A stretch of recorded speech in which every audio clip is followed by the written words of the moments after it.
It might not have been perfect, but that didn't matter. You loved it because you worked hard for it. You took care of it, and it took care of you, your friends, and maybe that someone special.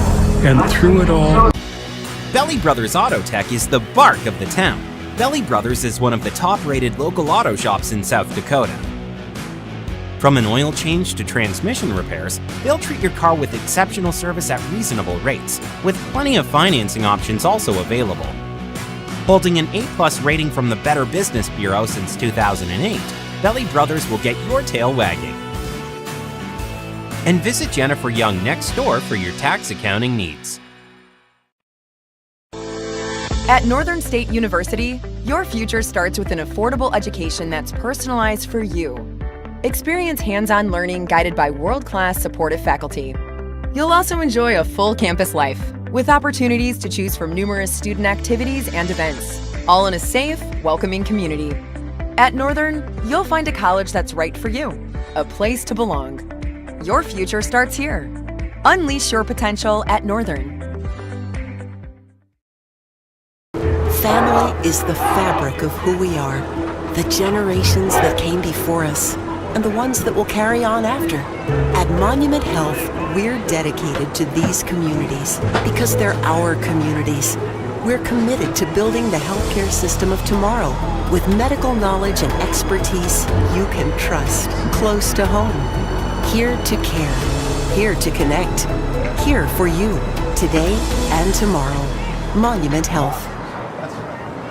Owned and operated by veterans, Black Mountain Painting provides interior, exterior, residential, and commercial painting services. With over 12 years of experience and a team of trusted paint experts, they bring the highest standard of work to the Black Hills area. They provide interior and exterior painting and custom staining needs. So if you have painting or staining needs inside or out, give Black Mountain Painting a call for your free quote today. 605-661-8612. Switching is easy. We do it all the time. We switch on the lights. We switch the TV channels. Some of us switch partners while square dancing. Well, that's a stretch. But what's not a stretch is how you can switch and save with State Farm. I'm State Farm agent Scott Carlson right here in Rapid City, and I can switch you over and you can start saving today. Me and my team are ready to welcome you to the State Farm neighborhood. It's easy to switch and save. Just call me, State Farm agent Scott Carlson. Want the real deal? Like a good neighbor, State Farm is there. The innocence of youth. Is there anything any better? But soon they'll be in high school and facing all the same challenges you faced. How to make friends, how to fit in, how to be cool. We want our children to have everything they'll need to live fulfilling and productive lives. Make sure the kids in your family are among the more than 57,000 participants here in South Dakota who take part in high school sports or activities. Sioux Black Hill Steakhouse is a proud supporter of local youth sports. They invite you to experience the difference at the area's newest locally owned steakhouse. From their local and regional sourced ingredients to their perfectly seared steaks, you're sure to enjoy. They look forward to seeing you. Sioux Black Hill Steakhouse is a proud supporter of all local youth sports. Sioux Black Hill Steakhouse, experience the difference. Looking for top-notch printing services? Choose Preferred Printing, your South Dakota union printer. We provide mailing services, create banners, vehicle decals, stationery and business forms, event materials including specialty items, apparel, and more. Our skilled team brings your vision to life with exceptional quality and attention to detail. And as a locally veteran-owned shop, we're dedicated to serving our community. Experience the difference with Preferred Printing. Visit us at preferredsd.com or call 605-333-0535 today. Did your car or truck get hit by hail? Danny Menno Rapid Chevrolet will pay you cash for your hail-damaged vehicle. Replace it with one of our over 350 used cars, trucks, and SUVs. The largest selection in western South Dakota. Imports and domestics, plus used Chevys and GM certified pre-owned with qualified credit. Buy with no money down and no payments for 90 days. 16 local and national lenders available and all applications accepted. See us at Danny Menno Rapid Chevrolet or DannyMennoRapidChevrolet.com. Whether you're pregnant or planning ahead, you and your baby deserve a healthy start. We offer a wide range of services such as advocacy, health screenings and education, care coordination and car seat safety, participant empowerment, referral services, and fatherhood support. To learn more about Great Plains Healthy Start, visit greatplainstravelhealth.org or call one of our 5 service areas today. Brought to you by Great Plains Healthy Start, so that the people may live. Alternative Fuel Coffee House, located in downtown Rapid City, has been a staple since 2006, offering an espresso bar, smoothie bar, and more. If food is what you're looking for, check out their menu. Using local ingredients for their drinks and recipes is their way of showing how important shopping local is. Come in and visit them during skating and patio season for the best coffee experience in town. Who's filling up your cup? Alternative Fuel Coffee House. For 125 years, Security First Bank has been the bank, a dependable fixture of the community and innovators of what comes next. As we celebrate our history, we remain committed to your dreams with dedicated and driven people, expertise, and attention. Because when you're at the bank, you're driven by the people who are your customers, neighbors, and friends. And that's been our commitment since 1898. Security First Bank. We're the bank. At Northern State University, your future starts with an affordable education that's personalized for you. Experience hands-on learning guided by world-class supportive faculty. You'll also enjoy a full campus life with opportunities to choose from numerous student activities and events, all in a safe, welcoming community. At Northern, you'll find a college that's right for you, a place to belong. Your future starts here. Unleash your potential at Northern. At Danny Manhole Rushmore Honda, we have a lot full of used cars, trucks, and SUVs, imports, and domestics. Many are local, one-owner trade-ins. Buy with 0 down and make no payments for 90 days. Plus, shop the area's best selection of pre-owned Hondas, Honda Certified Pre-Owned. Buy with no money down and get financing as low as 2.99% APR or as low as 3.99 for up to 60 months. See us at Danny Manhole Rushmore Honda or RushmoreHonda.com. My kid wrecked his car, his 3rd car. The kid needs a car. We need the kid to have a car. What did I do? I begged my insurance agent for mercy. That's another story. Then I went to Copper Motors in Rapid City and found a safe, reliable car. Copper & Motors is a small, trusted dealership specializing in safe, quality pre-owned vehicles. No pressure, no hassle. Each vehicle is inspected, serviced, and detailed with a warranty like no other. Copper & Motors, corner of Campbell and Omaha. Now that we're in the final quarter of the year, it's time to start thinking about the 2022 tax year. W-2s and 1099s are scheduled to be out in January, but don't worry, Jennifer Young's Bookkeeping Services has you covered. They stay on top of the ever-changing tax laws impacting small businesses and corporations. Jennifer Young's Bookkeeping has your best interests at heart. Don't wait until the last minute. Get a head start on your 2022 taxes. Call Jennifer Young or go to jenniferyoungsbookkeeping.com or find her on Facebook. Whether you're pregnant or planning ahead, you and your baby deserve a healthy start. We offer a wide range of services such as advocacy, health screenings and education, care coordination and car seat safety, participant empowerment, referral services, and fatherhood support. To learn more about Great Plains Healthy Start, visit greatplainstravelhealth.org or call one of our 5 service areas today. Brought to you by Great Plains Healthy Start, so that the people may live. Whether you're pregnant... Hi, this is Nate Brown reminding you to join the Nate Brown Show live weekdays from 4 to 6 p.m. It's Rapid City's sports talk show and Rapid City's only call-in radio show. With big-name guests from across the country to the local sports coverage you just can't get anywhere else. Join the conversation every weekday for thought-provoking sports talk. This is your show. Don't miss the Nate Brown Show from 4 to 6 p.m. on 106.7 FM and 1150 a.m. And stream us all the time at foxsportsrapidcity.com. This is what matters. This is beyond X's and O's. This is the difference mutual respect makes. This is what character looks like. This is what defines us in South Dakota. This is sportsmanship. School sports, it's not the outcome that matters most, but the way the games are played. This message presented by the South Dakota High School Activities Association and the South Dakota Interscholastic Athletic Administrators Association. Do you have a pest problem? Got bats, ants, termites? Family owned and operated, Olson's Pest Technicians have had over 50 years experience taking care of pest problems in places across South Dakota, Nebraska, and Iowa. Utilizing brilliant methods such as Centricon bait stations for termites and Vicane treatment for bed bugs, there's no pest too tough for Olson's Pest Technicians. If you have pest problems, call 800-KILL-BUGS.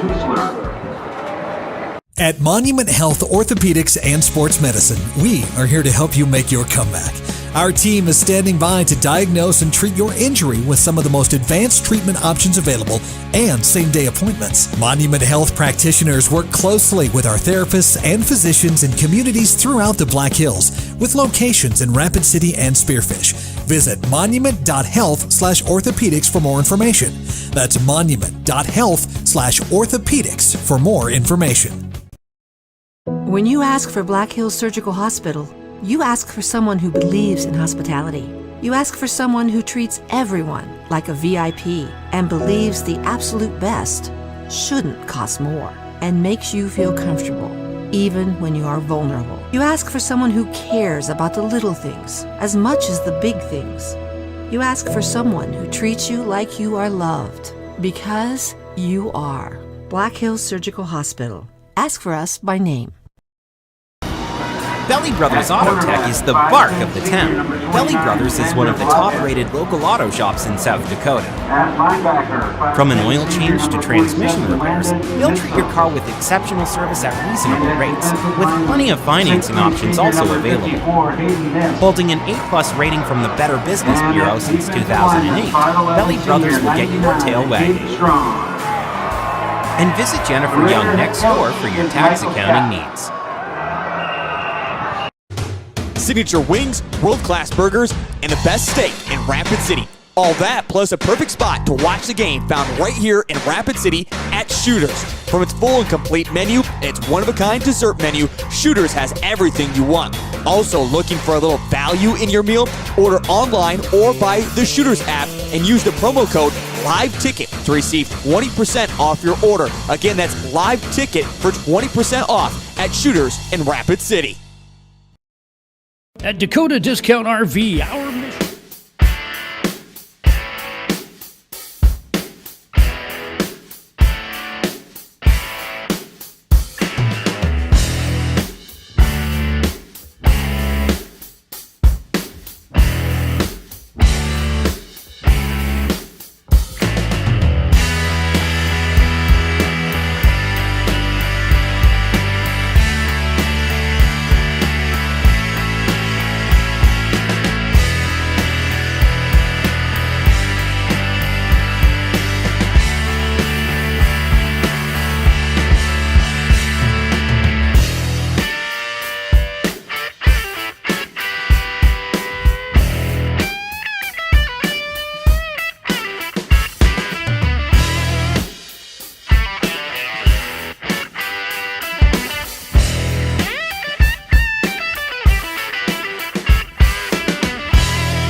pregame show presented by J&J Truck and Auto Body in Rapid City with Dean Gurr. I'm Jerome Wickersham as we get you set for the Raider homecoming tonight, getting set to take on the Sioux Falls Roosevelt Rough Riders.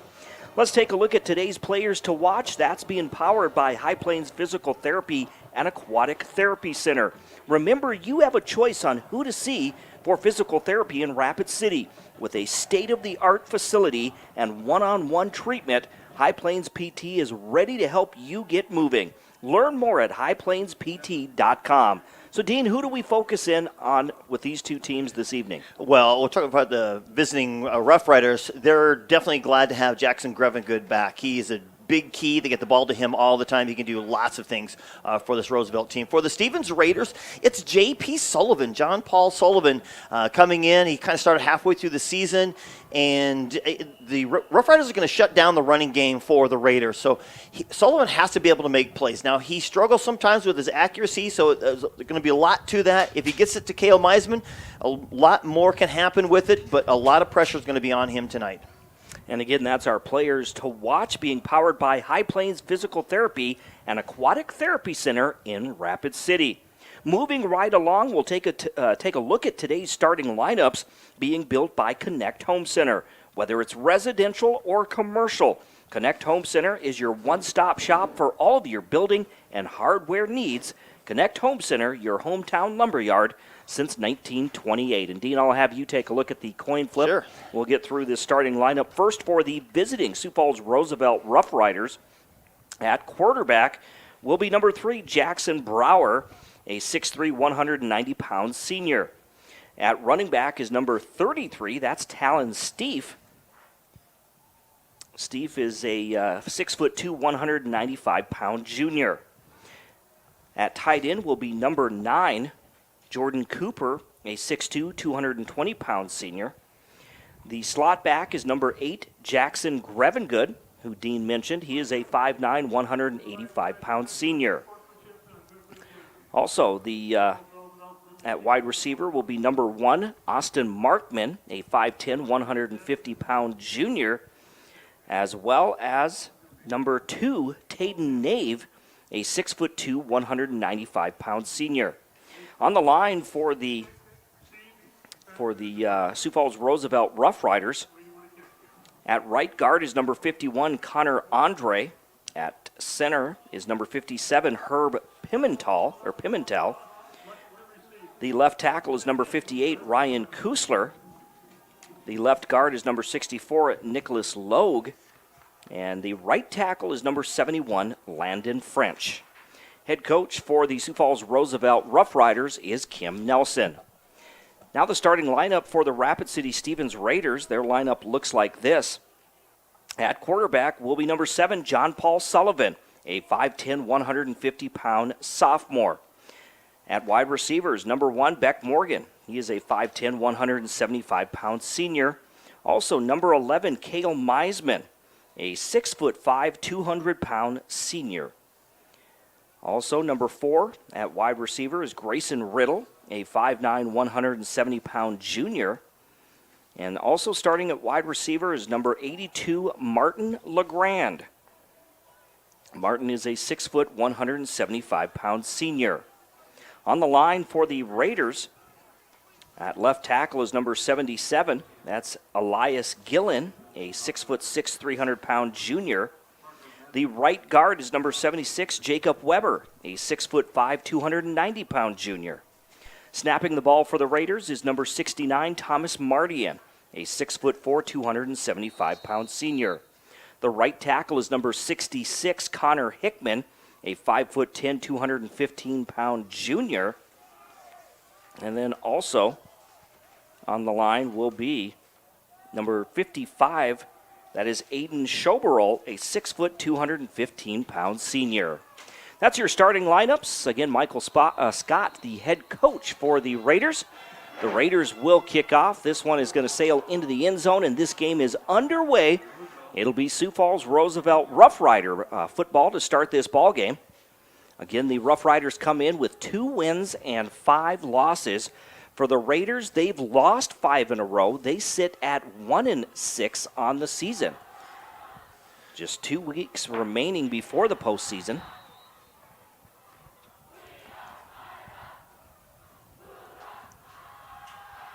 There's the pass down the middle of the field. It is deep, and it is caught by the receiver. He's at the 30, the 20, the 10.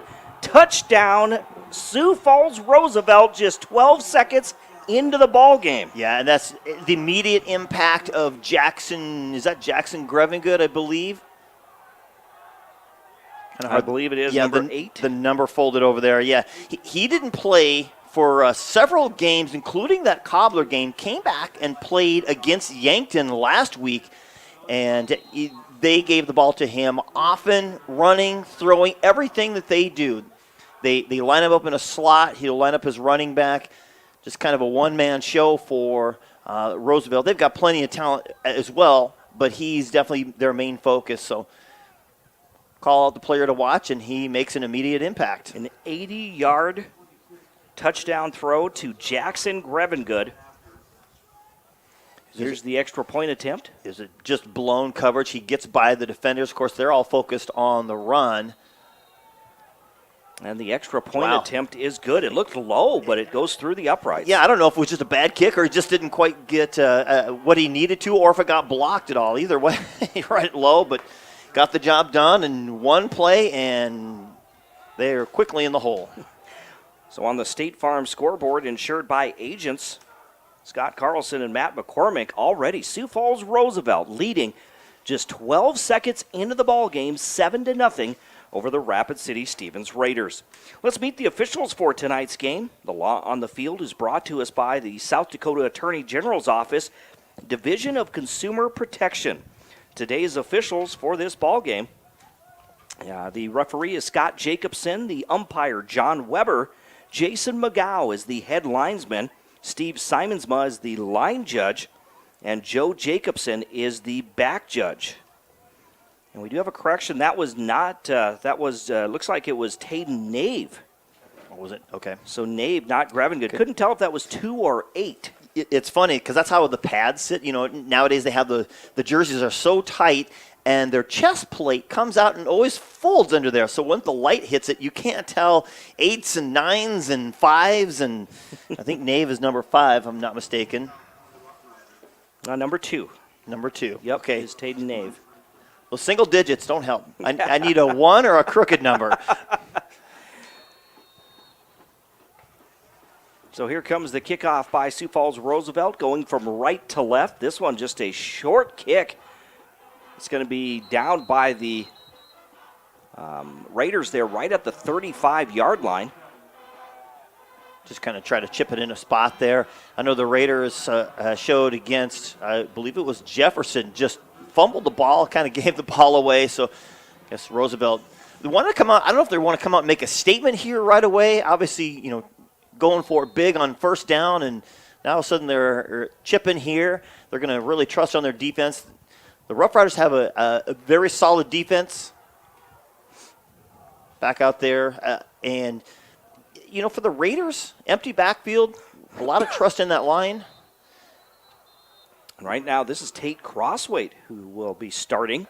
They've got – the Raiders have size up front, and I thought coming into the season that might be kind of a benefit for them. But, unfortunately have not been able to kind of use that size to their advantage. They've done a few things decently with it, but I think overall not quite what Coach Scott expected. Definitely trying to establish that running game and needing some help up front. 5-yard penalty against the Raiders, so now facing 1st and 15. Here's Crossweight on the quarterback keeper.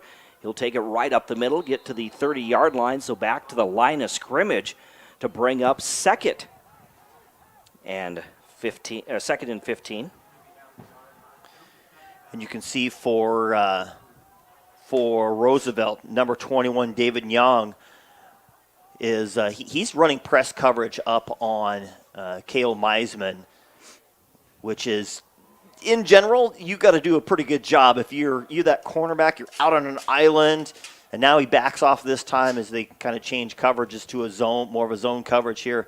But he has to be able to take care of that because Meisman can definitely do some damage. Crossweight again, takes the ball, tucks and runs, puts his shoulder down. He is tackled right at the 40-yard line to bring up a manageable 3rd and 5 coming up for Rapid City Stevens, going from left to right. And is it senior night? It's senior night and homecoming. Yeah, so I kind of a little bit of everything here.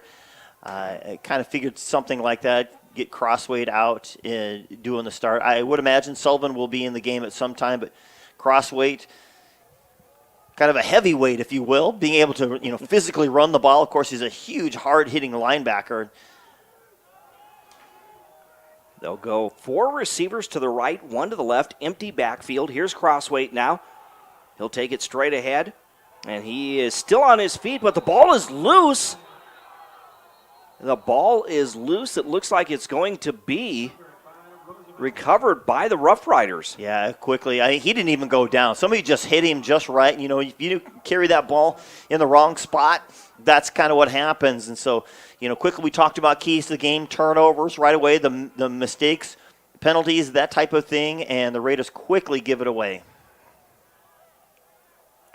3 plays and a turnover for Rapid City Stevens, so it will be Rough Rider football now, 1st and 10 on their own 46-yard line, or on the Raider 46. They hand the ball off to Steve. He gets through the line, heading down the left sideline. That's Grevengood, actually. Grevengood, I'm sorry.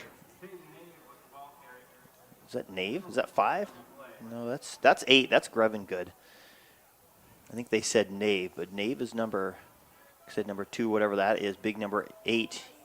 Yep, that is Jackson Grevengood, number 8. Yep.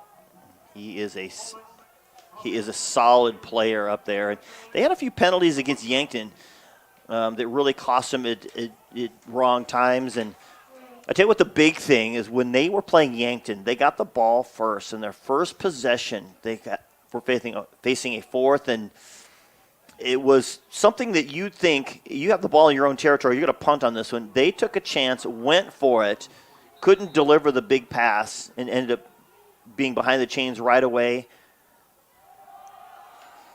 Rolling out, making the throw, and overthrowing number 2, Tayden Nave. Just a hand to Grevengood, and boy, Coach Nelson digging right away. Hey, let's just go for it. Tried a semi-onside kick. Now they do the halfback pass play. And what else is he gonna dig out of the book of tricks? Of course, he's used to standing on the other side of the field. Well, years and years ago, coaching for Rapid City Central. Again, Brower goes out of the shotgun. 2 receivers left, 1 to the right. 2nd and 20. There's the handoff. That's Steve. Right up the middle, it's going to be Talon Steve, and he's able to get the first down all the way down to the 31-yard line. Now, he's their big bruiser back. We saw that when we were in Sioux Falls a couple of weeks ago against the Cobblers. Of course, there was a big hole. He could run anything through that one. There's Steve just driving his legs again. He kind of hesitated. There wasn't quite a hole there, but he kept going, and what a great push up front by the big offensive line. Takes it all the way down to the 20-yard line, so a gain of 11. In the red zone now, 1st and 10 for the Rough Riders. On the Raider 20. Jackson Brower out of the shotgun. Hands the ball off to Steve. Steve right up the middle. He's going to be tackled after a gain of 3 yards down to the 17. I had to put it on our players to watch Grevengood. I had to put a little asterisk on it because I figured they would use him somewhat, but as the game started to progress along, they were going to use Steve a lot more and maybe get some other players in there. So he's the early player to watch. 2nd and 7 from the 17-yard line. This is Brower. Looked like he was going to maybe the option there, but instead he keeps it, and he's going to be sacked back at the 19-yard line. Well, there were 3 powdered blue jerseys right in front of him. He's like, okay, I could pitch it, but there's a guy right there, and then there's 2 guys in front of me, and he literally had no idea what to do with the ball. 7th play of this drive coming up. It'll be 3rd and 9 from the 19-yard line. For Sioux Falls Roosevelt with 8 minutes remaining. The Rough Riders lead 7-0 on the State Farm scoreboard.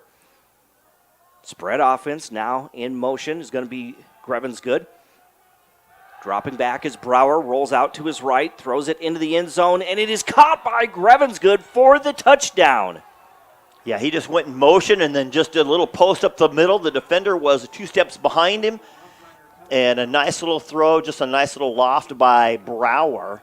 And, he hasn't had the greatest of seasons. I know when I talked to Coach Nelson, he said, you know what, he's been missing his guy to throw to. And I said, oh, who is that? And he said, Grevin's good. And I said, okay, who's the running back you're missing? He said, Grevin good too. So he's kind of a multi-purpose guy, and we saw what he could do right there. There's the extra point attempt. This one is through the uprights. So on the State Farm scoreboard, insured by agent Scott Carlson and Matt McCormick, with 7:46 remaining in the first quarter, it's 14-0. Sioux Falls Roosevelt jumping out to the early 2-touchdown lead over the Rapid City Stevens Raiders. And that touchdown drive is powered by Four Seasons Motorsports and Marine. Visit Four Seasons Motorsports on East St. Patrick Street in Rapid City and get your hands on the ultimate Polaris side-by-side. Start your adventure of a lifetime at fourseasonsportscenter.com. So again, the Raiders in a hole early, trying to see if they can get that offense going. Yeah, definitely. And last week, of course, they lost to Jefferson 14-0, and their defense came up and made some plays. Jefferson had multiple injuries in that game with a couple of guys, significant guys. Their starting quarterback went out. And then their backup quarterback, who's their big stud, and Heidemann, I believe was his name. I'll get that one here in just a second. He went out with an injury. He's committed to Wisconsin, was their backup quarterback. So they had to go to their third-level quarterback, which was really just one of their receivers, and they just ran a lot of Wildcats. So the Raiders will have the ball 1st and 10 after that kickoff on their own 37-yard line. They had a turnover as they fumble the ball on their first drive of the game.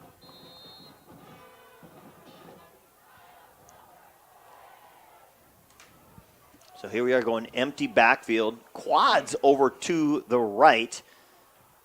Is that Meisman over to the left? There's Tate Crossway, screen pass right side, caught by the receiver. Cuts to his left, able to get down to about the 39-yard line. Good job. That's Luke Hanslick there. And, you get that little setup there. Usually what defenders will do, that little screen, they'll put one guy kind of right up on the line. And then when they see that, he can kind of step out in the middle. But the Raiders did a fairly decent job there. Of course, they're looking across the way. They look where Meisman lines up on all by his lonesome. And here he is on this side. Again, he's against Nyong on this side. Young's playing about 10 yards off. Here's Crossway right up the middle, gets to the 40, puts his shoulder down. He's going to be tackled at about the 43-yard line, right in front of us from the broadcast booth. That's going to be a short gain of about 4 yards. So now we're looking at 3rd and short coming up for Rapid City Stevens. What's kind of odd is watching Crossway run. He's a linebacker. He knows how to get low. He knows how to hit low, and he certainly hits. But when he runs so high. So he's obviously not playing running back. He's always just doing his quarterback version. But I'm kind of shocked that he doesn't get much lower. 3rd and 4. Crossway drops back, throws over the middle, has Meisman. Meisman heading towards midfield. He gets out of bounds just inside Rough Rider territory, but that is a Raider first down. I'll tell you what, the Raiders, they love that play, and they've tried multiple times over multiple games to get him in sort of a crossing route, just like he did, just a drag route right across the middle. And defense has been able to pick up on that and stop it, or he's dropped the pass either way. So they usually end up throwing him just a go route on the edge, but good job that time, just getting across, and the Rough Riders just allowing him underneath on that zone. Crossway again, fakes the jet sweep, takes it to the right side, able to get a yard to the 49-yard line for the Raiders on this near sideline as the Raiders go from left to right. That's a good hard hit. He ran into Steve, who's one of their linebackers, and it was definitely a collision of two big heavyweights. Not that Crossway is heavy, but he just hits hard. He's a big player, though. Yes, he's very solid, very muscular. Tate Crosswade, a 6'3", 225-pound senior. Crosswade out of the shotgun, takes the snap, fakes the handoff again. He's at the 45, the 40, still on his feet, breaks a tackle down to the 32-yard line, and another Raider first down. That was just a great misdirection play. They pull the backside guard, then they fake it to Glenn, their running back, Destin Glenn, to the left, and he just keeps the ball, and the defensive end collapsed down. The linebackers didn't stay with him, and he found a hole, and he isn't lightning quick as far as outright track type speed, but he definitely got down the field. 16-yard pickup for Tate Crosswade. It's now 1st and 10 from the Rough Rider 33. They'll hand the ball off to Glenn. He cuts back to his left. Now he's going to be tackled just across the 30, down to the 29-yard line for a gain of 4. Glenn did a great job of finding a little seam in there. They ran the same play, just the opposite direction, but this time they gave it to Glenn, pulled the backside guard, the left guard pulled, and he was the lead blocker, and there was enough seam there. Looked like he was going to get caught right at the line of scrimmage, but a good push forward to pick up about 3 yards. And that's kind of really all you're looking for, those inside runs. You just want about 3 yards. Gain of 4 that time. 2nd and 6 for the Raiders. They have 4 receivers to the left, 1 to the right. Here's Crosswade out of the shotgun. Rolls out to his right. We're going to get a penalty marker as he is tackled right about the line of scrimmage. Well, that's something you don't see too often, is well-coached teams tackling high. Steve basically grabbed him around his shoulder pads and tried to ride him to the ground, and you saw Crosswade. It's like, I'm not having any of that, and he started carrying Steve for a couple of steps. That's going to be a 5-yard holding penalty to back the Raiders to the 40-yard line. I don't know if they were trying to fake the little bubble screen over to the left-hand side, the left side of the formation. They ran the motion guy back toward Crossway, then he went back over as if he was going to hit that bubble screen with 3 blockers in front of him. Here's Crossway rolling out to his left, throws on the run, trying to get it to Meisman along the left sideline, but he overthrows Cale Meisman to make it incomplete. Now 3rd and 17 coming up for the Raiders. And I'll tell you, he was wide open, just settled right in that little area of that zone. They did it last week when they were trying to just kind of right at the end of the game. Obviously, the Jefferson Cavaliers were, playing a little deeper than normal, but Meisman was open in a lot of those spots, kind of right outside there, underneath the safety, but behind the cornerback.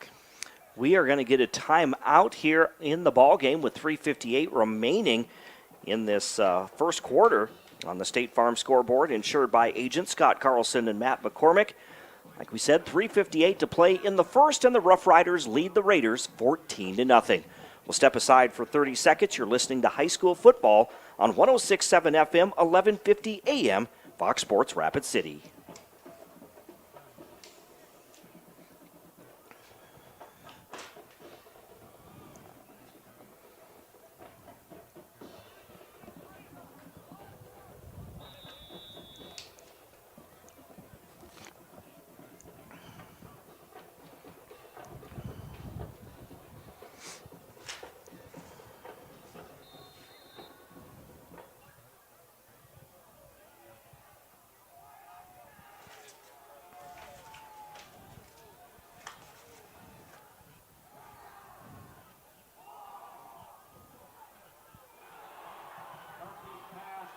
Now we're back here at O'Hara Stadium. It was a deep throw by Crosswade. It's going to be picked off by the Rough Riders, and they're forced out of bounds in Raider territory. It was a nice deep throw, but it was the defensive player that was just in position. He overthrows his receiver, who makes the interception for the second turnover by the Raiders in this ballgame. Yeah, I couldn't quite tell who that was.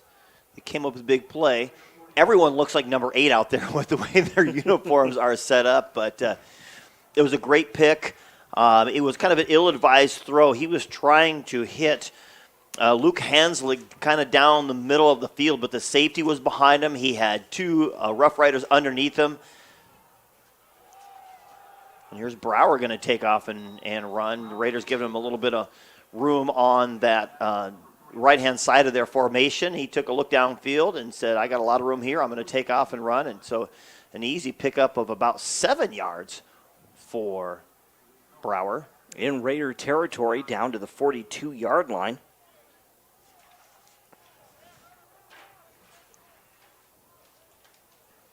Getting their familiar.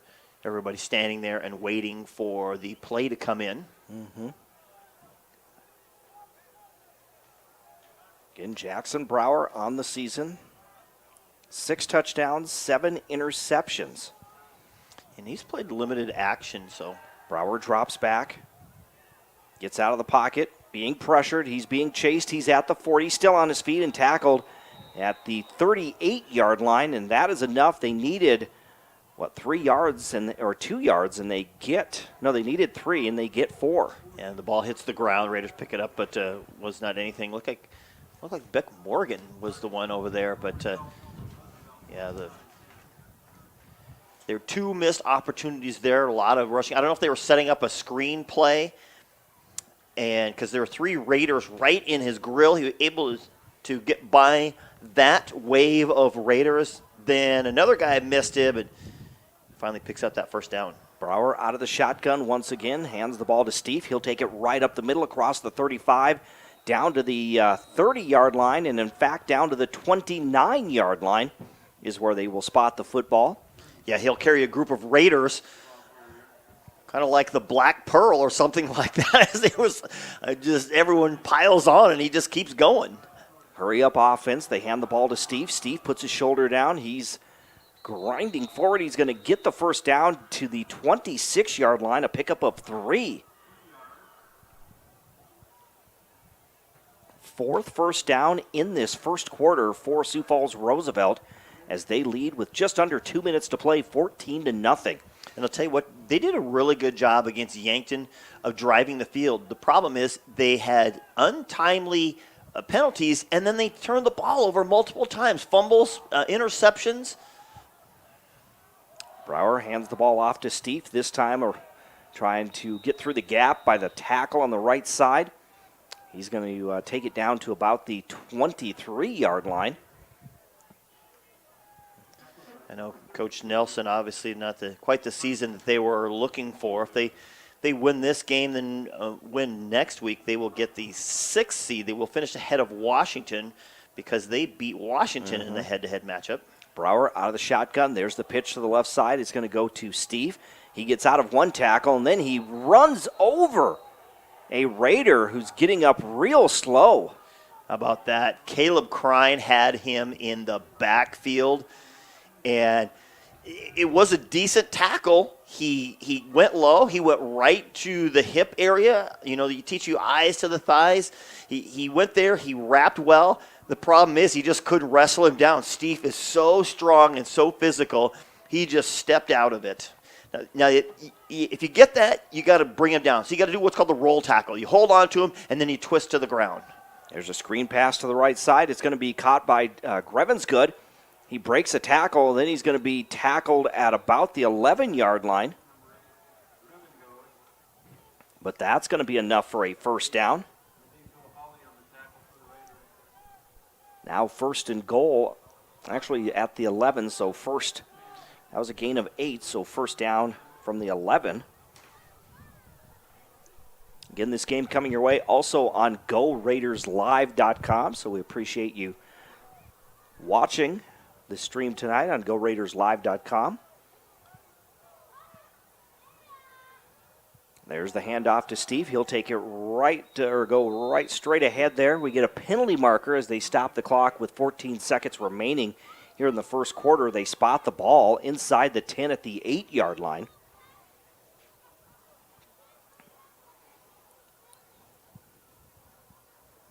We'll hear from Scott Jacobson. Personal foul, defense, 15-yard penalty. Be enforced half the distance at the 40-yard line. First down. Third penalty of the game for Rapid City Stevens. And so he didn't say what it was, but I think it was going to be a face mask. When I saw he didn't say, but I saw him kind of make the face mask motion. And that's going to do it. That's the end of the first quarter. Time runs out for Sioux Falls Roosevelt. They'll be first and goal when we come back. On the State Farm scoreboard, insured by agent Scott Carlson and Matt McCormick, after 1 quarter of play, Sioux Falls Roosevelt leads Rapid City Stevens 14-0. We'll step aside for 30 seconds. You're listening to high school football on 106.7 FM, 1150 AM, Fox Sports Rapid City, and also on GoRaidersLive.com. Is to make your RV experience fun and easy by providing quality recreational vehicles, competitive pricing, and professional sales and service. We're proud to offer the finest names in RVs. Our big inventory of fifth wheels, travel trailers, and toy haulers allow us to save customers thousands of dollars compared to most dealers. Come see us at either of our 2 locations, 3330 East Mall Drive, Rapid City, or 11200 JB Road, exit 48, Somerset.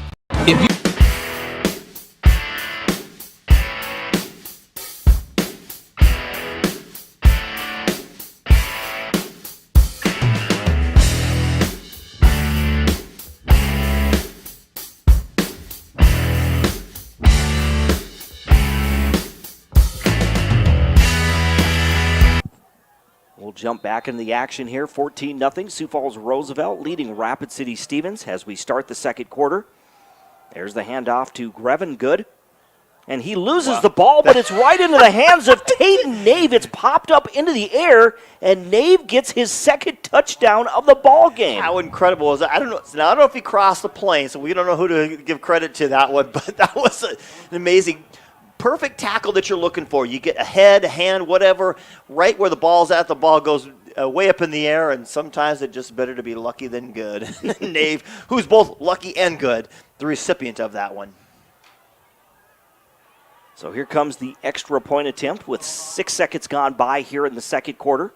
There's the snap, the hold, the kick is up, and that one is through the upright. So on the State Farm scoreboard, insured by agent Scott Carlson and Matt McCormick, 11:54 remaining in the second quarter, and the Rough Riders lead the Raiders 21-0. Today's broadcast is brought to you in part by Kiefer Family Dental. The Kiefer Family Dental Group is a proud sponsor of South Dakota high school football.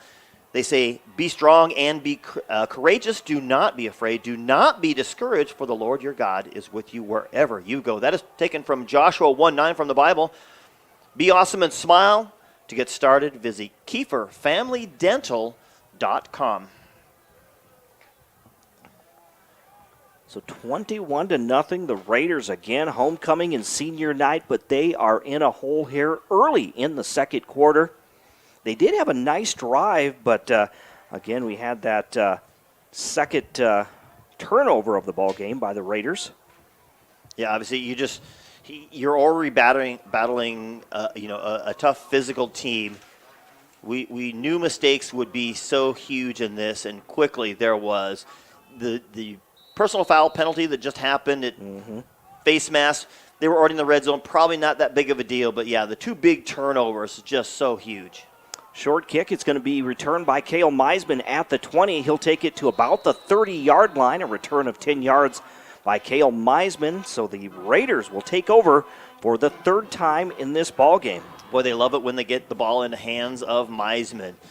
There's no doubt about it. When you watch film, you're like, okay, you want a playmaker? Yeah, it's Meisman. And so they're going to do whatever they can to get him the ball. It's kind of interesting. Last week they ran stack with him, and I didn't see the other receiver that was with him.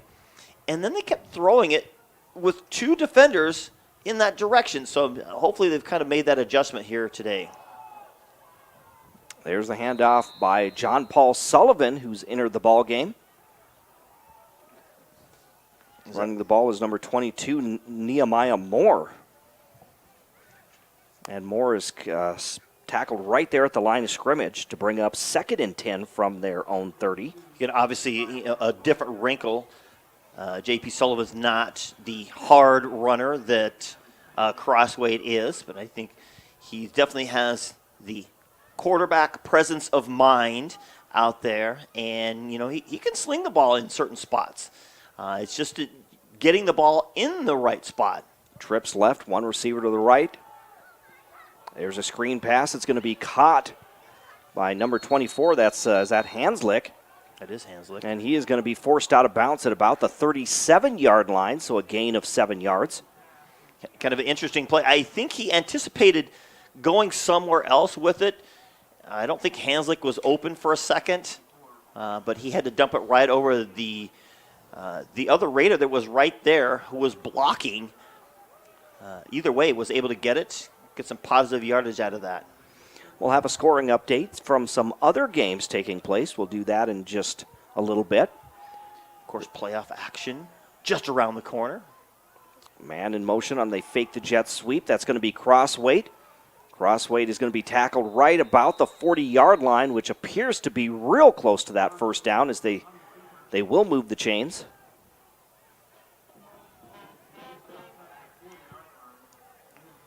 It's the third first down of this first half for Rapid City Stevens. And a lot of it just put it in the hands of Crossweight. Let him make a play. That's kind of what it is here. Spread them out. They just have simple man coverage out here. Looks like they got zone on this one. But there's Crossweight with the pass to the right side. It's going to be caught by the receiver. Was that Hanslick again? I think number 24 was Hanslick over there.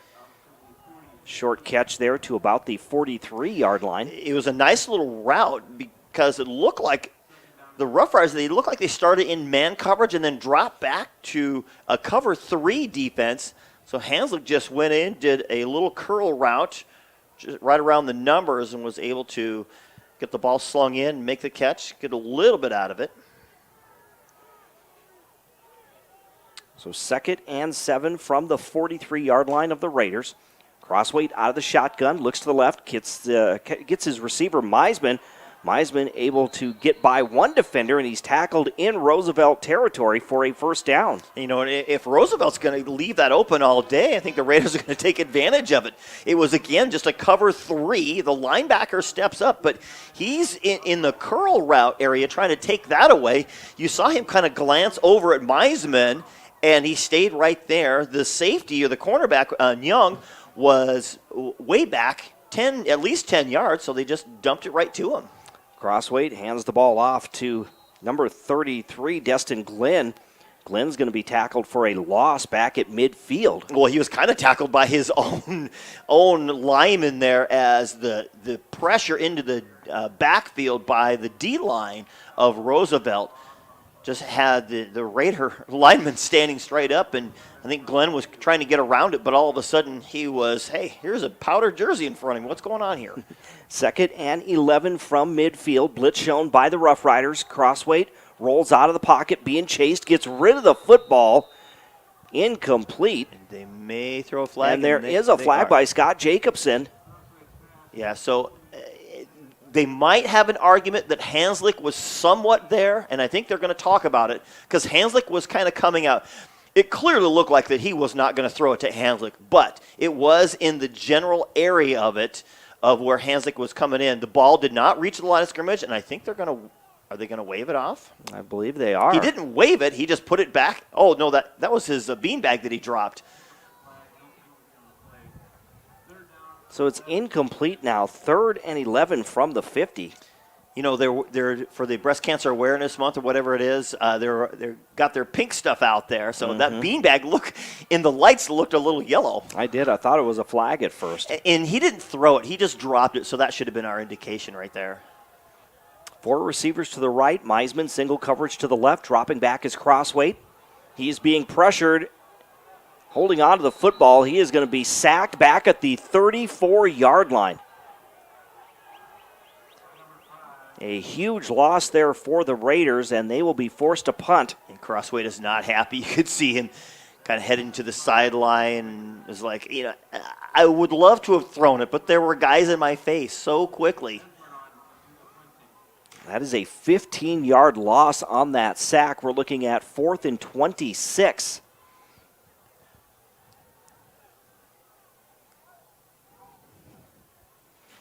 Here's the punt by the Raiders, end over end. It's going to bounce inside the 35-yard line, and the Raiders will down it right there at the 35.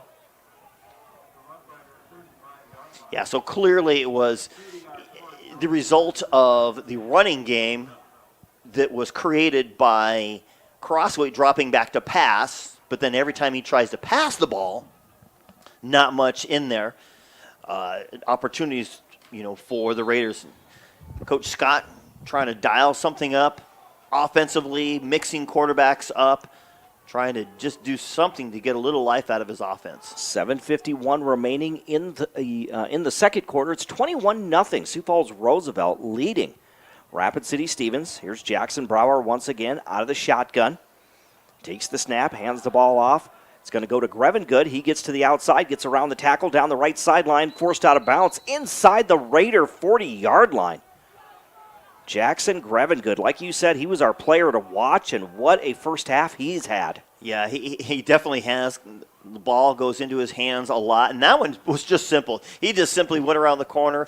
He had the block that he needed and just ran up the sideline. The Raiders came flying over there, but not after he picked up 20-some yards off of that one. All the way down to the Raider 36-yard line. Was it even 30? Yeah, 29 yards. Brower again hands the ball off. It's going to go to Steve, and there is... Yep, Steve. There is Crossway knifing in there. It's like, my turn to tackle you, sir. He is tackled for a loss, a 3-yard loss, back to the 39-yard line. Now looking at 2nd and 13 coming up for Sioux Falls Roosevelt, going from left to right. Get in their white uniforms with the maroon helmets. Taking on the Raiders in their light blue uniforms.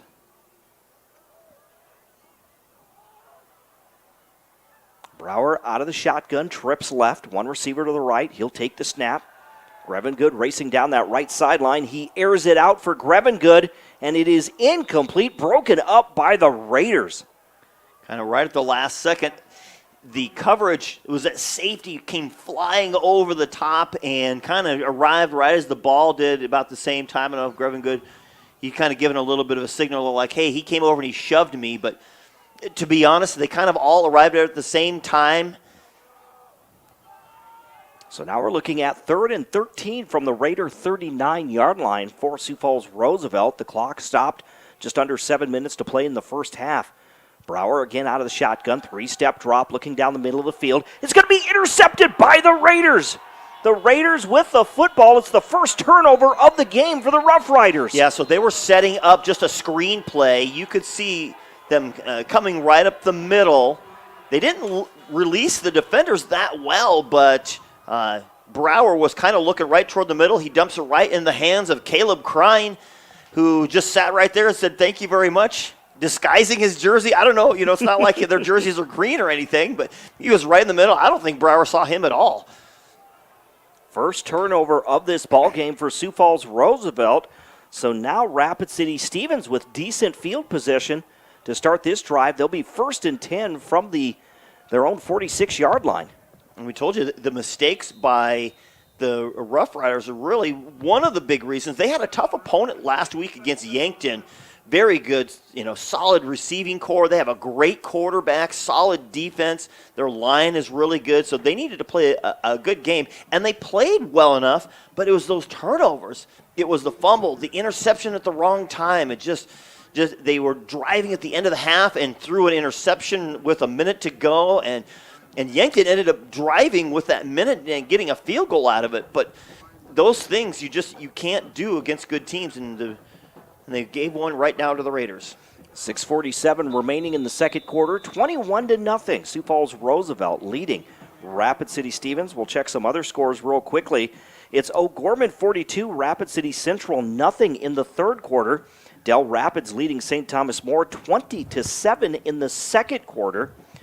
Going to East River, Rapid City Christian in the fourth quarter leads Woonsocket 7-0.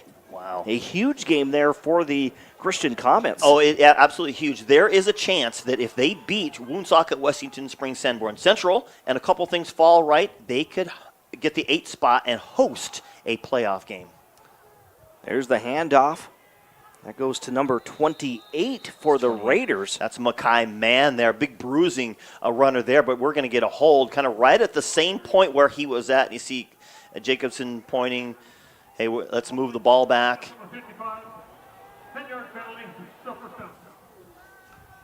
That's a fourth penalty of this ball game for Rapid City Stevens. For Rapid City Christian in that game, the Comets scored a touchdown on 4th and goal at the Woonsocket 2-yard line.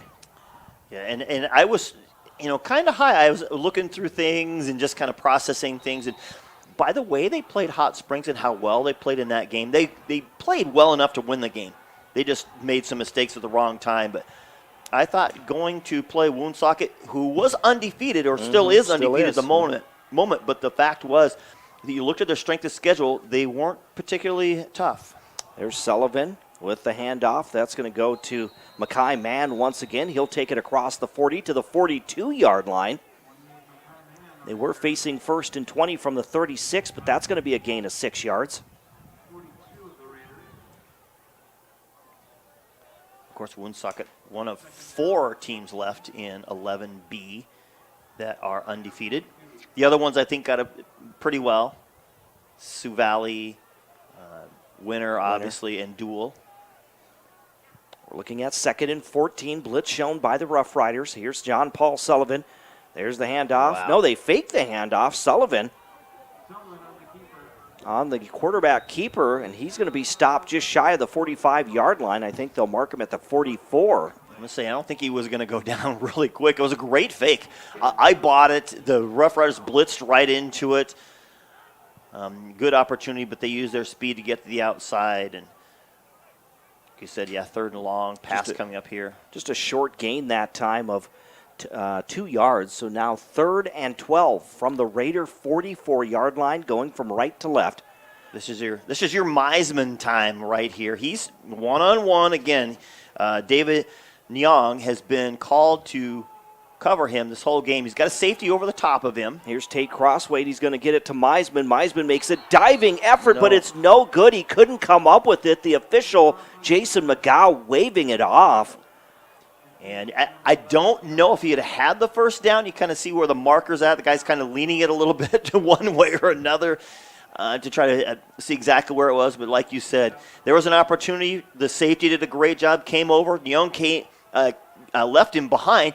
When you have safety help, you can actually stay underneath. So there was a chance that Nyong could have picked that off, but instead he stayed behind Meisman. 3 and out for the Raiders. Here's the punt by Rapid City Stevens. This one end over end, bounces inside the 30 and down at about the 26-yard line by the Raiders.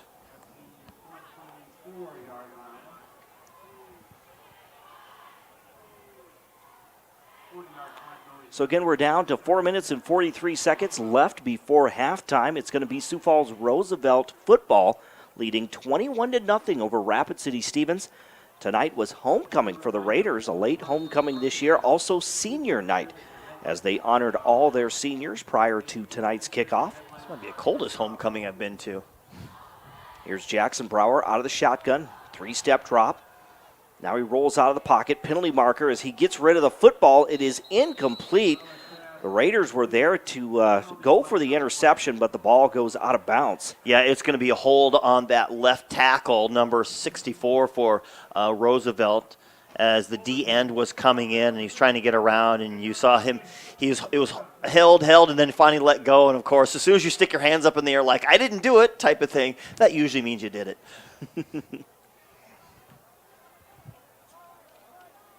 It's actually the left guard.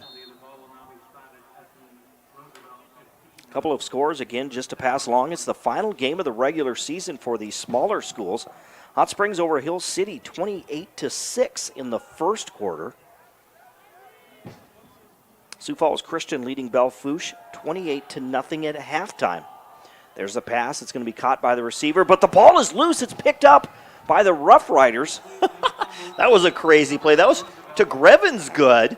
That's the second time the ball's been out of Grevin Good's hands. A good job by the defender just to kind of strip it from him. And then number 51, Connor Andre, picks it up and rumbles a few yards, so he gets his hands on the ball. I love that little screen where you go one direction, everybody rolls, and you just throw back across your body. And, of course, when you're throwing a guy like Grevengood, that's obviously really nice. Mm-hmm. But that's the second time he's lost the ball tonight. Is. That's a 13-yard gain. We're looking at 2nd and 7 for the Rough Riders. Here's Brower, empty backfield, takes the snap. There's the pass. Grevengood makes the catch, turns around, breaks a tackle, still on his feet at the 45 near midfield.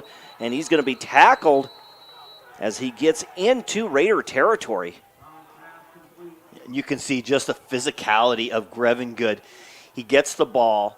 He's heading upfield. He's breaking tackles. He's literally, instead of stiff-arming, he's literally swatted at the Raider, hit him right in the helmet. I'm almost thinking, they're so scared about headshots and all that stuff. I'm thinking that should be some sort of penalty coming up. Brower hands it off to Grevengood. He's going to tiptoe down the right sideline, forced out of bounds at the 37-yard line. I think he got a little help from Tayden Nave, who probably got caught with a little bit of a hold, but we have an injury right now to a Raider.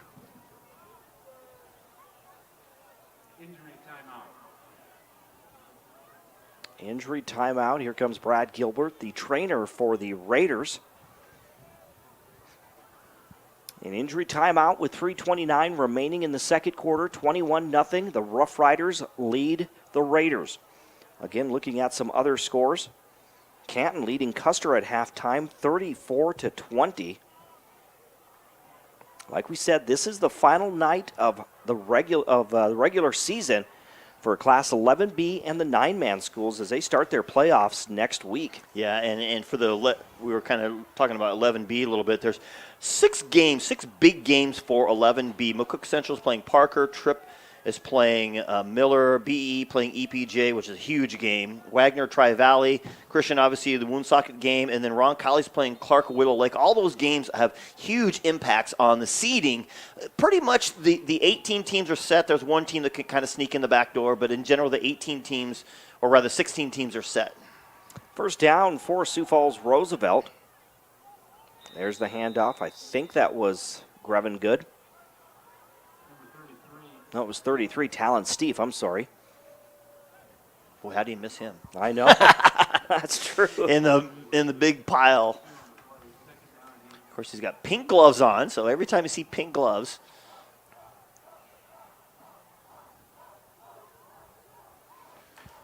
Here's Jackson Brower now. It'll be 2nd and 8 from the 34-yard line. Gives the ball to Steve once again. He'll take it down to the 28-yard line, which is real close to a first down. Looks like 3rd and 2 coming up.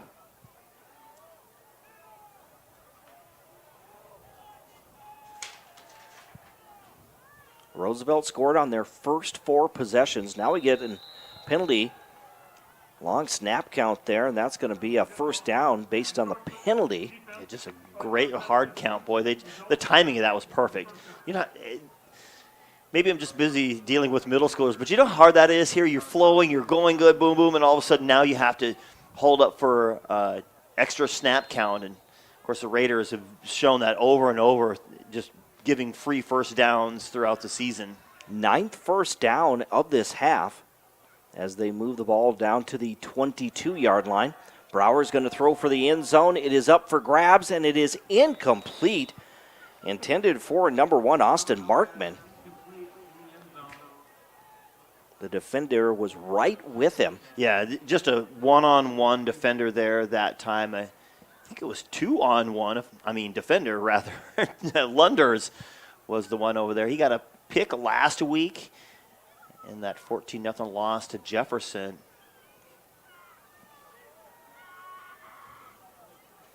It was 2021 that the Raiders defeated Sioux Falls Roosevelt. The last time, in fact, one of the only times they've defeated the Rough Riders. There's the pass to Steve. He breaks a tackle. Then he's going to be upended just inside the 20. That's how tough Steve is. Just incredible. Carson Fielder came over, said, I got this guy dead to rights. This is it's like you teach him. You got that target. Here he is. This is a form tackle. Everything. I'm going to get my shoulder pads. I'm going to get my athletic position. And he hits him and just falls to the ground. That is one tough cookie in Steve. 3rd and 7 coming up with 1:42 to go before halftime. 21-0. Rough Riders with the lead. They're in the red zone once again. Brower hands the ball off to Steve. He cuts back to his left, but he's going to be grabbed from behind. And he is going to be stopped after a short gain of maybe a yard. Yeah, good job at plugging up the hole, so he kind of had nowhere to go and getting a little bit of revenge. That was Carson Fielder coming up from the backside, said, well, if I can't squarely hit him, maybe I'll roll tackle him. So he grabs him and twists him down. It is 4th and 6 coming up for Sioux Falls Roosevelt from the Raider 16-yard line, or 18-yard line, rather. They'll go for it on 4th down with 57 seconds remaining. Brower again fakes the handoff, drops back, throws down the middle of the field, and it's intercepted for the second time by the Raiders. Intercepted by the Raiders. A huge defensive stop, but we do get a penalty flag back at the line of scrimmage. Well, we're going to see what that was, but what a great interception. Was that number 14? 14 for the Raiders. Yeah, that's Colton Morling. He's the safety for them, and the defense is staying out on the field, so we're going to see what's happened there. It wasn't the effect of the throw by any means. Illegal use of hands, number 3. Face, hands in the face. 10-yard penalty for the previous spot. Result of penalty and first down. And that's Tate Crossway. You hardly ever see that called. I'm not saying it wasn't. I'm not, knocking the officials by any means, but you see that more in the college and the NFL games where they illegal hands to the face. They're just fighting. They get their hands up in the air. And I was just thinking about this the other day. I hardly ever hear that call, and now all of a sudden here it is. So I don't know if I spoke it into existence or what it was, but either way, just a huge heartbreak for the Raiders to take away that great interception by Morling. Mm-hmm. That'll be the 10th first down of this half for the Rough Riders. They're in business now. They hand the ball to Steve. Steve gets around the tackle on the left side. And did he get in for the score? He did from 9 yards out. Yeah, he just throws his shoulder. Caleb Crine trying to get over there and make a hit on him. There was one blocker in front of Steve, so all he had to do was do the rest himself. And like we said, he's just a freight train, lowering his shoulder, and he easily gets into the end zone. Waiting for the extra point now. 37 seconds remaining till halftime. Here's the extra point attempt. This one splits the uprights. So on the State Farm scoreboard, insured by agents Scott Carlson and Matt McCormick, Sioux Falls Roosevelt leads Rapid City Stevens 28-0 is your score right before halftime. And that touchdown drive is powered by Four Seasons Motorsports and Marine. Visit Four Seasons Motorsports on East St. Patrick Street in Rapid City and get your hands on the ultimate Polaris side-by-side. Start your adventure of a lifetime at fourseasonsportscenter.com. Boy, you love all the weapons that the Rough Riders, come up with, and we focus on Grevin Good, but they have Steve. We saw him 2 weeks ago just pound the ball. They got the big guys up front doing their job. They've got receivers that don't get a lot of name recognition, at least when they're out there making plays, but they're there and available for them at any point in time. But it's that big power running game that they got, and they complement it with the speed to the outside, and it's a great little run 1-2 punch for them.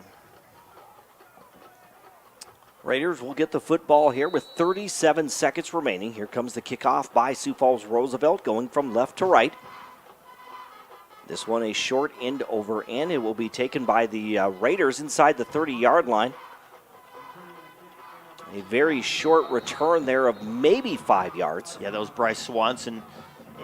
Interesting, more and more nowadays, unless you've got someone who's got a leg that can send it through the end zone, there's a lot more positional where we're not just going to kick it in the air to their speedy guy in the back. We're going to put it to someone who maybe, quote, isn't quite have that, speed, breakaway, hard-running ability. And more we're just seeing those types. They used to be the squib kick, but now they just, give it the boot in the air. Mm-hmm. So here come the Raiders, 1st and 10 from their own 33-yard line. Hanslick in motion. There's the jet sweep. Hanslick, though, drops the football, but he's able to fall on it inside the 30-yard line, but that'll be a loss of 4 yards. Just those big mistakes that happen all the time. 13 seconds left. Hurry up offense. Here's Tate Crossweight out of the shotgun. He can give him a look to Meisman. There's the pass to Meisman. He catches the ball at the 35, turns along the sideline, runs out of bounds, just shy of the 40-yard line. Yeah. I think they're going to put some time on the clock. I was going to say, I think. Yep. There's at least 1 second. Yeah, he definitely was out of bounds. You could see Crossway. Take a look at him. He pushes hands out like quiet, calm down. I'm sure that meant look at the route. I want you to do a sideline settle route over there in a spot because they were giving him lots and lots of room. Now they're going to air it out.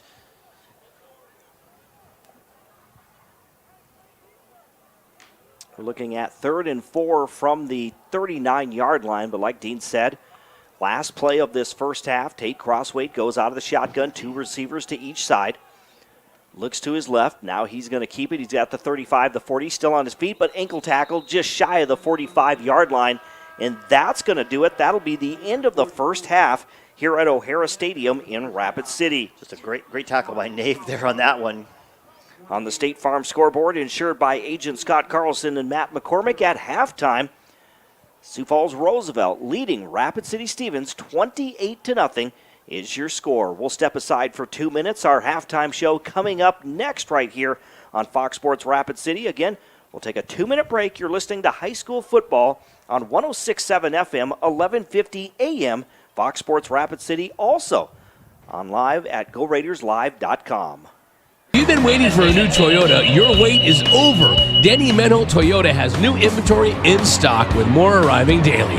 Choose from new Toyota Tundras, Camrys, and more. Many on the lot now and more on the way.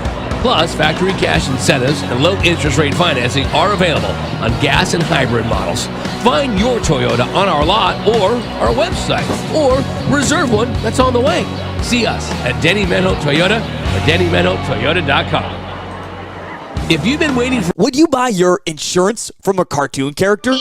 What's up, Doc? Cartoons are good for a laugh, but when you're in an accident or you need your home covered and need help, it's no laughing matter. That's why you need a real person, like Lance at Van Z Insurance Associates. It's not just simple insurance either. Lance has you covered with home, life, auto, and business. Van Z Insurance is your place to call. Stop by today or give Lance a call at 605-393-2399.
And welcome back to O'Hara Stadium in Rapid City. Welcome back to O'Hara Stadium in Rapid City with Dean Gurr. I'm Jerome Wickersham. Today's halftime show is built by Consolidated Construction. For more than 70 years, Consolidated has known each project is more than just a building, it's a community. From start to finish, Consolidated knows each project has a true purpose. Work with someone that was born in the Dakotas and has ingrained their business into this community. That's Consolidated Construction, online at onecalltobuild.com. Here at halftime, Sioux Falls Roosevelt leads Rapid City Stevens 28-0. The Raiders, again, they were forced to punt early in this ball game. They had a couple of turnovers in this ball game that have really hurt the Raiders so far as they celebrate homecoming here tonight. But Dean, they've had a couple of drives where they were able to move the ball, but each time they just either stall or it's been a turnover. Yeah, there's really no room for error when you're facing an uphill battle. And, I think they probably felt, confident when, Roosevelt comes in with only 2 wins, on the season and kind of seeing what they've done. But when you watch them on film, they play better than those two wins that they have. And they've had some injuries at some key positions. Brower and Grevengood both have been out with injuries, so they've had to deal with some of that, have the Rough Riders. But like I said, you're facing an uphill battle. You got a tough physical team with team speed. And so you have to be able to play at almost the utmost perfection. You're limited penalties, limited turnovers. Obviously, you want no turnovers, but your penalties just have to be just very limited. And we kind of already see that rear its ugly head. A golden opportunity got squandered, an interception that got taken away because of a penalty. And so it's just those mistakes that continue to hamper this Raider program and kind of keep them from progressing, competing in games, and all of a sudden that starts to wear on the players themselves. You're like, okay, we're getting blown out, and when you're trying to build a program and have some success, and you want players to buy into it, commit into it, do the whole off-season thing, what they need to do, but it kind of starts with on game. That's just part of the equation, but they have to be able to perform and cut those mistakes down so they can compete in games. It's not like they don't have the talent. They do have it, but unfortunately, when you're up against kind of a wall or an uphill battle, and you have no room, and then you end up making those mistakes, all of a sudden now you're down. You're down 4 scores at halftime. What do you say to your team? Guys, this game isn't over. We got to be able to climb back into it. It's just kind of those things that kind of drag on and makes the season, unfortunate. And then, again, trying to build a program, they see all these losses, and not just losses, it's how badly that they lose when really they didn't have to. It's really just the discipline that needs to happen, and mostly, and just a few teaching techniques to try to keep you from making some of those mistakes. Again, this is the halftime show being built by Consolidated Construction in Rapid City. It's 28-0 here at halftime as Sioux Falls Roosevelt leads Rapid City Stevens here at the break. Let's take a look at today's box score brought to us by The Box. The Box is the Midwest's newest and most innovative event center, featuring native hardwood floors, digital scoreboards, color-changing lights, and an enormous space to host multiple sports games at once. The Box is the premier youth sports venue, but sports aren't the only thing they can host. The Box can turn into your perfect space for any of your meetings, conventions, or receptions. To plan your next event, visit thebox.live. Scoring in this ball game, again, just 12 seconds into the ball game, an 80-yard pass to Taden Nave from Jackson Brower. That made it 7-0. Like we said, 12 seconds into the ball game. Midway through the first quarter, it was Jackson Grevengood on the receiving end of a 19-yard touchdown strike to make it 14-0 after 1 quarter of play. With 6 seconds gone by in the second quarter, Tayden Nave again takes this in. Actually, this was the play that it was Grevengood with the football. It was popped up into the air. We don't know if he crossed the line of scrimmage, but it goes right in the hands of Tayden Nave.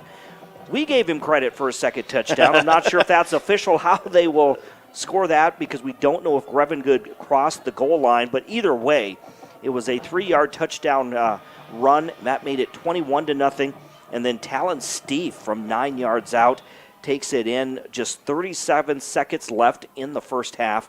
Again, a 9-yard run by Steve, and it was 28-0 at that point. For the Sioux Falls Roosevelt Rough Riders, they have 2 penalties in this first half. They have 10 first downs. And for the Rapid City Stevens Raiders, they have only 4 first downs in this first half. But that goes along with 6 first half penalties against the Rapid City Stevens Raiders. Right, and like we said, that's not a huge amount of penalties.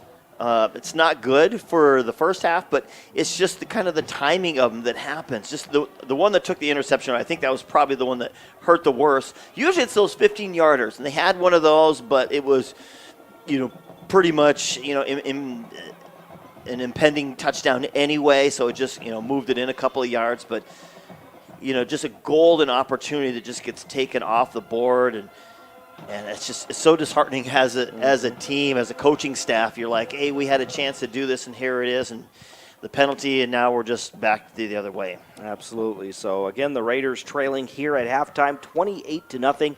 It is the homecoming for the Raiders as well as senior night. Next week, it will be the Raiders taking on the Rapid City Central Cobblers, but I believe that is a designated central home game to finish off the regular season, where one of those teams will make the postseason and likely have to go play Sioux Falls Lincoln, who I don't see them fading or dropping from that number 1 spot. Right. As a matter of fact, if Lincoln goes on to win tonight, they will have locked in that number 1 spot because O'Gorman would only have 1 loss, assuming they beat Central tonight. Would only have 1 loss, and of course they've already lost to Lincoln, the tiebreaker, so they couldn't do it. If Harrisburg ends up there, they already have 2 losses, so they couldn't overcome them. So Lincoln has, with a win tonight, it would lock in that number 1 spot. So again, 28-0 here at halftime. Sioux Falls Roosevelt leading Rapid City Stevens as the Raider Marching Band just finishing up their performance here at halftime. We are going to step aside. We're going to come back. We'll run down some scores for you. We'll do that when we return to O'Hara Stadium in Rapid City. Again, the Raiders trail the Rough Riders 28-0 here at the break. We'll return in 2 minutes right here on 106.7 FM, 1150 AM, Fox Sports Rapid City, also on GoRaidersLive.com.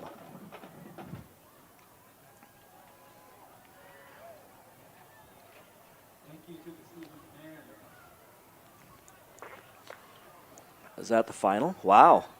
First loss of the year for Woonsocket, right? Yep. Was it Woonsocket, Wessington Springs, Sanborn Central? That it is.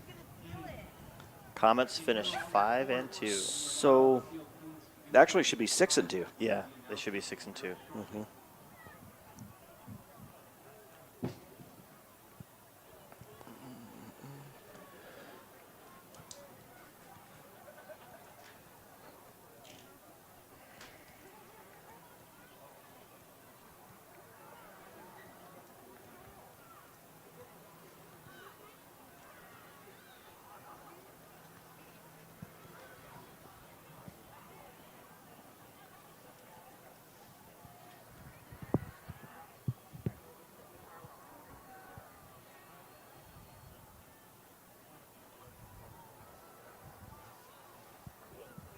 Raiders, at this time, we'd like to introduce to you your 2023 homecoming court. We will start first with the freshman Canadian escort, Claria Mack and Jackson Gaeta. Jackson is the son of Mike Gaeta and Courtney Pitzer. Jackson has a 3.9 GPA, plays on the football team and runs track. Claria is the daughter of James and Hayden Mack. She likes to keep herself busy by participating in sports such as softball and volleyball. However, in her free time, she likes to hang out with friends and family, anything from camping to going to football and basketball games.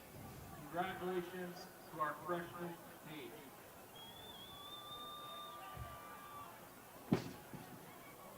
Sophomore Paige and escort are Bella Egan and Santiago Quintana. Santiago is the son of Damien and June Quintana. Santiago has straight A's. He enjoys making music, streaming games online. And welcome back to the halftime show here at O'Hara Stadium in Rapid City. Our halftime show built by Consolidated Construction. Again, that's Consolidated Construction online at onecalltobuild.com. Here at the break, Rapid City Stevens trailing in their homecoming contest by a score of 28-0 to the Sioux Falls Roosevelt Rough Riders.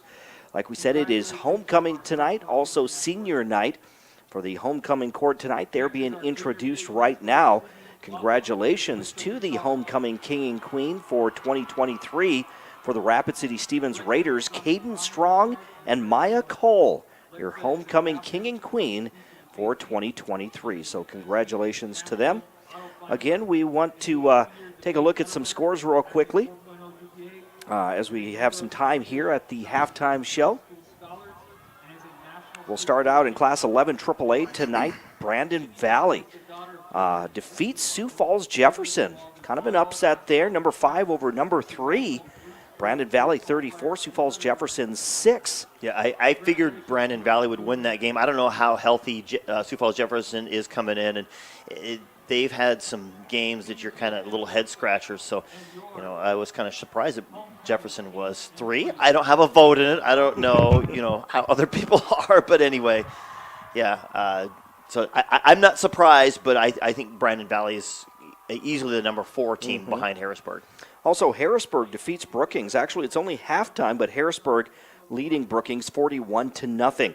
A final tonight, number 2 O'Gorman defeats Rapid City Central 42-7 is the final there. So the Cobblers drop to 0-8 on the season, getting set for next week's showdown with their crosstown rival, the Rapid City Stevens Raiders.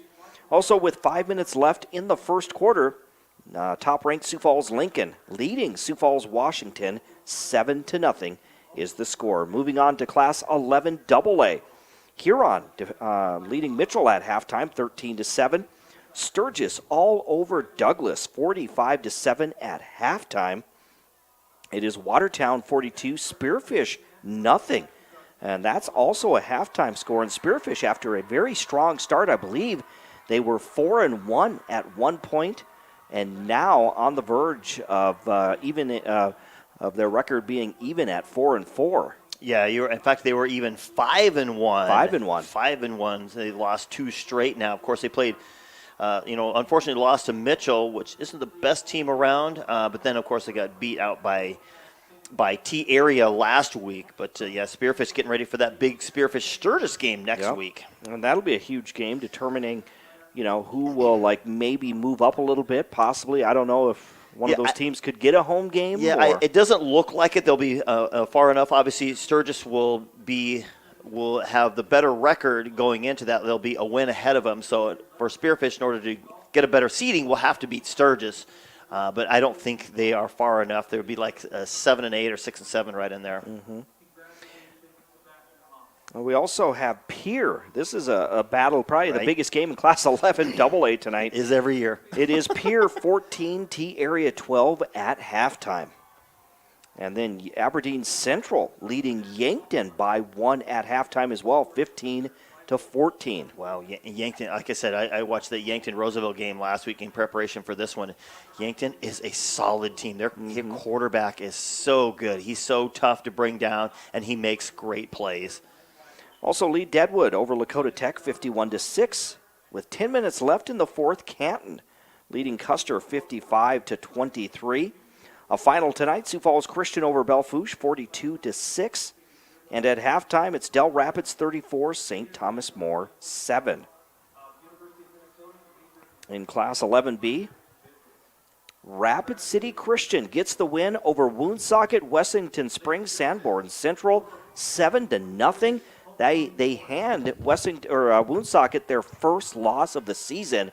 Huge win for Rapid City Christian. Dean, what does that mean for the playoff picture? Well, it means they are poised to be in a position to be the number 8 seed to host a playoff game. Now, there's a couple more that has to happen. Actually, there's going to be some tiebreakers if other teams kind of fall in line there, but they are in a spot to be the number 8 seed. Probably putting winner somewhere either 6 or 7, I believe. So they won't play winner if they're number 8, but it's possible they could play Woonsocket again, as Woonsocket would have to travel out here. So what a rematch that would be. But again, there's more going on. They have a couple of tiebreakers, potential tiebreakers coming up. As the night unfolds, we'll kind of keep peeking at that and see if we can kind of get you updates. And, of course, probably Matt Kearney's going to have it's a late night for him, boys, this week and next week, as he's trying to wait for all those brackets to come out and everything. So send him some coffee his way to keep him up and keep him going. Also, winner tonight gets by Mount Vernon Plankington. 50-0 is the final. Hot Springs at halftime, leading Hill City actually all over the Rangers. 42-6 is the score there. Let's move on to 9-man football tonight. Harriet Selby area leading Britton Hecla 38-14. Also a little closer to home, Phillip having a nice season.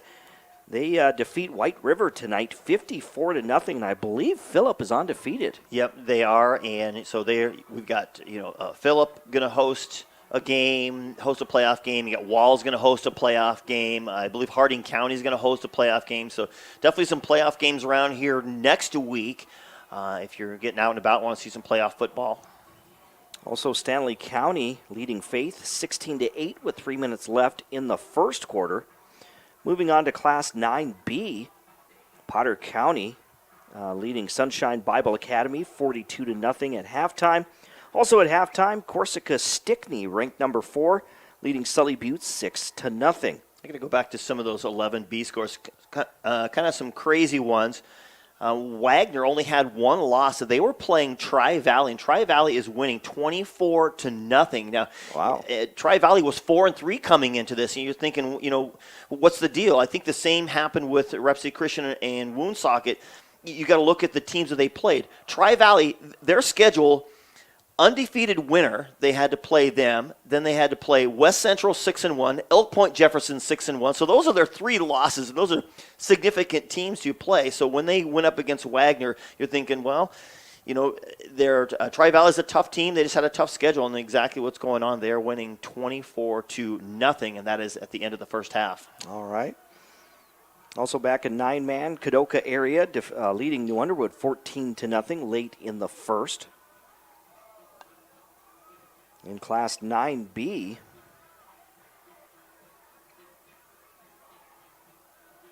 Lyman leading Lemon McIntosh 22-16. And I don't believe Wall, they must be off this week. I don't know. I think it might be their bye. It might be. Bye week. Yeah, there was. I think Harding County was the same way. They also had a bye week this week. Yeah, but several of them. I know that New Underwood and Kadoka were doing battle. New Underwood 1 win, Kadoka 2 wins. It is possible that one of those 2 teams could make the playoffs. It's kind of craziness over there in the 9-man B category. And we just heard from Matt Kearney. He did say that Wall and Harding County, they are on their bye weeks this weekend as they prepare for the postseason. Also, speaking of Matt Kearney, we want to let you know that there will be an extended version tonight of Score Central after our game, as he will possibly have some playoff pairings, like you said. So he'll track all that down throughout the night and possibly have some playoff pairings for you. He's probably feverishly working right now, mapping things up and getting stats together for you in his Score Central. And that's going to bring our halftime show to a close here. The halftime show built by Consolidated Construction. Be sure to visit them online at onecalltobuild.com. Getting set for the second half, Rapid City Stevens, they will receive the football, trailing 28-0 to the Sioux Falls Roosevelt Rough Riders. A quick reminder, the Wyoming Cowboys hit the road for the second time this season as they head south to Colorado Springs to battle Air Force in Mountain West play. You can hear all the action on Fox Sports Rapid City, beginning with the pregame show tomorrow at 3:30 and the kickoff at 5. Again, right here on Fox Sports Rapid City. Yeah, you get a chance to see, and now we're not sure now. Harrison Whaley for Wyoming, their star running back, was actually injured, so we don't know if he's going to play tomorrow, but you'll see quarterback Andrew Peasley had a great game in their big win against Fresno State last week, and now they got to go against the tough running attack and tough defense of the Air Force Academy, so that's going to be a great game again tomorrow right here on Fox Sports. Getting set for the second half kickoff. Again, 28-0. Sioux Falls Roosevelt leading. Here's the kick, end over end. It'll be taken inside the 15-yard line by the Raiders. And that's going to be a short return there. Actually, a decent return. By Meisman. He just kind of steps out of bounds, gets themselves ready to go. So we'll see what kind of adjustments Coach Scott made. Is it going to be Crossweight? Is it going to be John Paul Sullivan? The quarterback carousel kind of continues, and again, he's just trying to try different things. You know, obviously, what does Crossweight bring? Not the most accurate of arms, but he is a hard runner and a hard guy to bring down. 1st and 10 from their own 30-yard line for Rapid City Stevens, going from right to left. And it is Crossweight. There's the handoff on the to Crine, Caleb Crine. Right, the nice little jet sweep there by Crine. Good job that time. Looked like he was stopped, but he made a cut back and got back in through the lane, found an opening, and picked up about, 4 yards on that one? Well, 3 or 4 yards. We'll see what they show. It looks like 2nd and 6.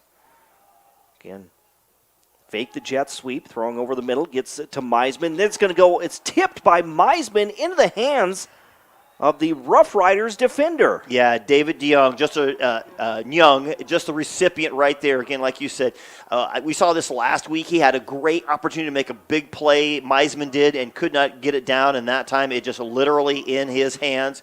And there were 3 Rough Riders behind him, and another turnover for the Raiders, and another incredible field position for the Rough Riders. 3rd turnover for Rapid City Stevens. So short field position coming up. Rough Riders 1st and 10 from the Raiders 31-yard line, going from left to right. Here's Jackson Brower out of the shotgun. 2 receivers left, 1 to the right. Man in motion. There's the snap. They'll hand it off to Talon Steef, but he's going to be tackled in the backfield for a loss of 3 yards. Yeah, getting into the backfield quickly. That was number 32. We've called his number a couple of times tonight for the Raiders. That's Carson Fielder. Nice play defensively by Rapid City Stevens to force a 2nd and 13 coming up. Jackson Brower takes his time. Gets the call from the sideline. He'll go 2 receivers left, 2 to the right. Spread offense. Here's Steef lined up to his right. Low snap. There's a screen pass to the left side. It's going to be caught by the receiver. That's Grevin Good. Grevin Good has some block. Actually, the quarterback's blocking for him, too. He gets inside the 20, tiptoeing down the right sideline, cuts back to his left. He stepped out of bounds. He gets into the end zone, but Jason McGow says he was out. Boy, you don't normally see something like that. Like you said, just that little bubble screen to the left. And one Raider flew right by him and missed. And then he cuts all the way back to the other side of the field, across the formation. The line is still blocking, moving downfield. So like you said, quarterback now in front of him, making blocks, and he's just tiptoeing up the sideline and almost another score. That's a 23-yard play there for Grevin Good. He ran at least 50 yards, if not more. I mean, all the way across the field, that's 47 yards. 1st and 10 from the 11. The ball was snapped low. It's going to be picked up by, was it Grevin Good? But the ball, I think they're going to say he was, the player was already down. It was a low snap to Jackson Brower. He gets on the turf, or he jumps on the football. I think he had his knee down on it. So they'll rule him down at that point. So that's a 2-yard loss back to the 13. Here's how we configure Grevin Good. He's got the hand warmer on his rear end. 2nd and 12. Here's Jackson Brower out of the shotgun. Takes the snap, drops back, looks to his left, being pressured, rolls out to his right, throws for the end zone, but it's incomplete. A diving effort. No good there in the end zone. When he was on the run, Sam Wells came flying through the middle and was trying to chase him down. He did a good job of creating extra time and giving an opportunity for his receiver to cut across that formation. 9:48 remaining here in the second quarter. 28-0 Sioux Falls Roosevelt leading Rapid City Stevens, and the Rough Riders knocking on the door once again. Jackson Brower leads the troops up to the line of scrimmage. It'll be 3rd and 12 coming up for the Rough Riders. There's the snap. Being pressured once again. It's going to be a sack there by the Raiders. Wow, great job coming in that time. That is Curtis Salazar flying in on that one. Like you said, it was a broken play. I don't know if they intended to go the direction that they went, because you saw him turn around and stick it in the pocket of Grevengood, but it was almost like Grevengood was like, what are you doing giving me the ball? You're not supposed to. So he wasn't going anywhere. Loss of 11 yards. We're looking at 4th and 23 now. And it looks like the Rough Riders will go for it on 4th and 23. Brower out of the shotgun. There's the handoff. It's going to go to Grevengood. He gets to the outside, gets to and pushed out of bounds at the 5-yard line. I don't think he had enough, though, to get to first down. No, he did not even close. Actually, he made it to about the 4, so 3 yards to go, and he just gave him a little shove. But now the Raiders are backed up at the 4-yard line. They're going to get the ball turned over on downs, and you see Brower kind of walking up the field, not happy with that series and how things went. So the Rough Riders turn the ball over on downs. Rapid City Stevens has the ball 1st and 10 from their own 3-yard line. I can see him trying to air it out right here. Just an opportunity, hey, we're backed up. They're not expecting much. They're trying to maybe clear it out. You're going to get a one-on-one, coverage opportunity. If they get that, just get Meisman streaking down the field. Tate Crossweight in the end zone. Out of the shotgun, 2 receivers to the right. They'll hand the ball off. That's going to go to Destin Glenn, and he's going to be tackled for a loss back to the 2-yard line, maybe even the 1. Really no room to run at all. The pressure coming up the middle for him. A loss of 2 yards there, so now the Raiders have to be careful as they face a 2nd and 12 from their own 1-yard line. Going from right to left here. At O'Hara Stadium, it was senior night as well as homecoming 2023 for Rapid City Stevens. Tate Crossweight out of the shotgun, spread offense, takes the snap, drops back, throws the ball, has a receiver. But it's going to be a very short gain, maybe to the 4-yard line, so just a pickup of 3 yards. Yeah, just a little bubble screen to the outside, but that was like almost nothing. A hitch route. The defenders were only not even 5 yards off, about 4 yards. So they're ready to close in on him. I thought maybe they might take a look. You got one-on-one coverage out there. You've been doing it all season. Let Meisman just absolutely run somebody. You have nothing to lose. You're down 4 scores. You're backed up against your own end zone. Meisman on single coverage to the left, trips right. They fake the handoff. There's the throw. It is actually, it's caught by the receiver. Right. It is caught by number 4, Grayson Riddle. And the ball is going to be placed at the 11-yard line. And we saw this in Sioux Falls. They weren't this far backed up, but they went for it on 4th down and ended up getting a touchdown, throwing it, just airing it out to Meisman. And they played the Lincoln Patriots. So it looks like 3 and out for the Raiders. They will punt deep in their own territory. Here's the end-over-end punt. Takes a bounce inside the 40, keeps rolling. The Raiders will down it at the 43-yard line. No return there for the Rough Riders. But good field position.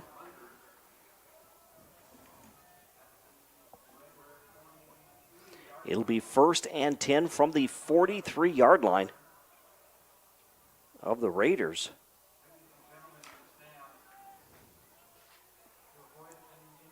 First and 10 from the 43. Going from left to right again. 28-0 is your score. The Rough Riders leading the Raiders with 6:42 to go in the third quarter. Jackson Brower, number 3, takes the snap out of the shotgun, throws over the middle of the field. The receiver makes the catch, but he is hit immediately by Caleb Crine and knocked to the turf. That was Grevin. Yep. Grevin Good. That was Grevin Good, and Caleb Crine, right on the edge of getting that penalty, kind of gave him a little bit of a look after the play. He did. No gain on the play, so 2nd and 10 from the Raider 43-yard line. That was a nice play, though, by Caleb Crine. Absolutely. Read it really well. I don't know if they got him spying on Grevin Good or they just dropped him right in the area that he was at. Brower out of the shotgun again. Hands the ball off right up the middle. We'll see who the ball carrier was. That's Grevin Good. Looks like it was Jackson Grevin Good. Takes it in across the 40 down to the 37-yard line. That's a gain of 6. So 3rd and 4 for the Rough Riders with 5:36 remaining here in quarter number 3. And the Rough Riders lead by 4 scores.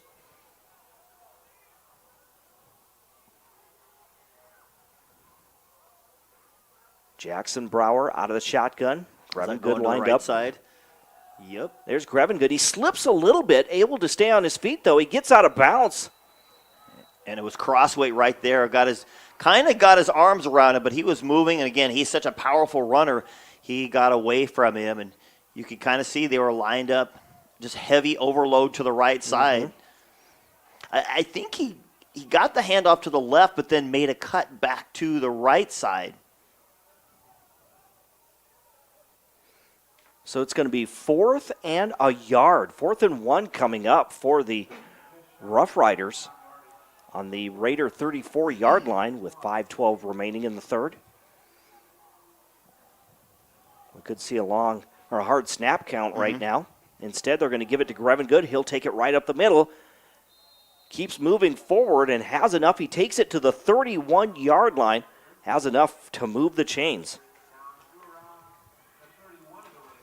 And Grevin Good loses his helmet. He's going to have to come out of the game.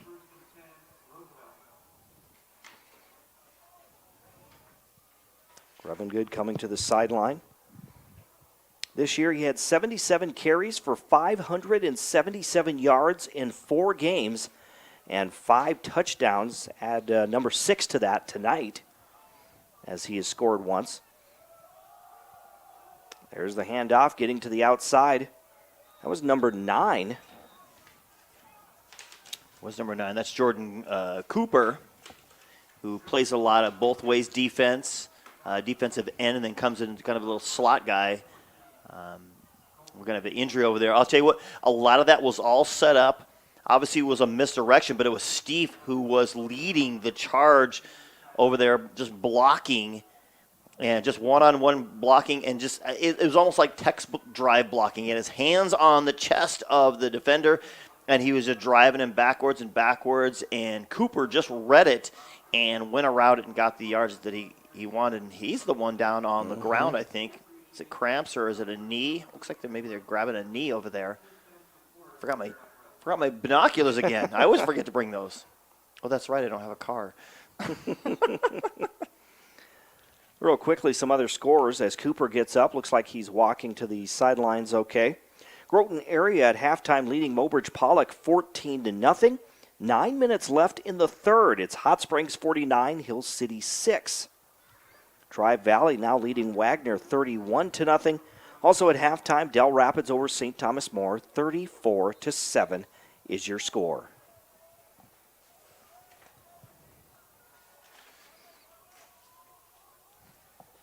Here come the Rough Riders once again. 2nd and 7. Inside the 30-yard line, Jackson Brower drops back out of the shotgun, gets rid of the throw. It is incomplete for Talon Steef. It thrown a little too high there. Caleb Crine applied the pressure. Yeah, he was there. I think he kind of didn't hit the timing just right of it. It's a little bit low, and the throw was over the top. But, the Raiders were there. Again, you watch them, and there are times in which their defense just makes some great plays. And we kind of thought that would be the strength of the Raiders this year. And, unfortunately, hasn't quite lived up to what it should have been. But we see some of it every once in a while. Again, Brower out of the shotgun, rolls out to this near side towards us. He's going to throw it deep, and it's incomplete to bring up 4th down. That was to Nave, just not there. But, again, Roosevelt, they're up 4 scores, but I think they're just want to get some work in with this whole passing game because, everyone's going to stack the box on them and dare Brower to make the plays as a quarterback.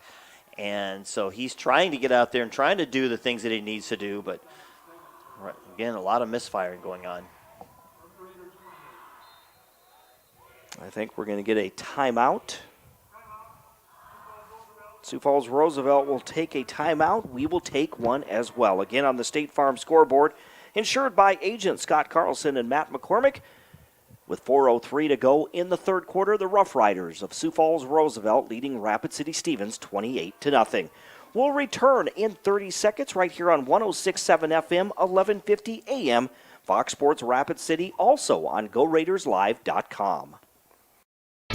Where can you get surprisingly great rates on auto and renter's insurance? At State Farm. I'm State Farm agent Matt McCormick, and I'm your one-stop shop in Rapid City for protecting your car and your stuff for surprisingly great rates. So stop looking around. Call me, State Farm agent Matt McCormick, for surprisingly great auto and renter's rates today. Like a good neighbor, State Farm is there. Individual premiums will vary by customer. All applicants subject to State Farm underwriting requirements.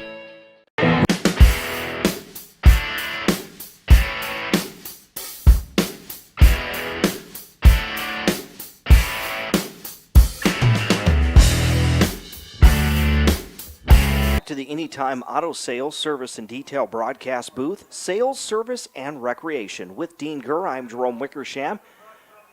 The regular season coming to a close next week as Rapid City Central and Rapid City Stevens square off. Tonight, it's homecoming for the Raiders. We just had a penalty on 4th down, so that's going to back the Rough Riders up. They're looking at 4th and 12. Here's Jackson Brower rolling out to the right. Now he stops, pulls up, throws for the end zone, and it is incomplete.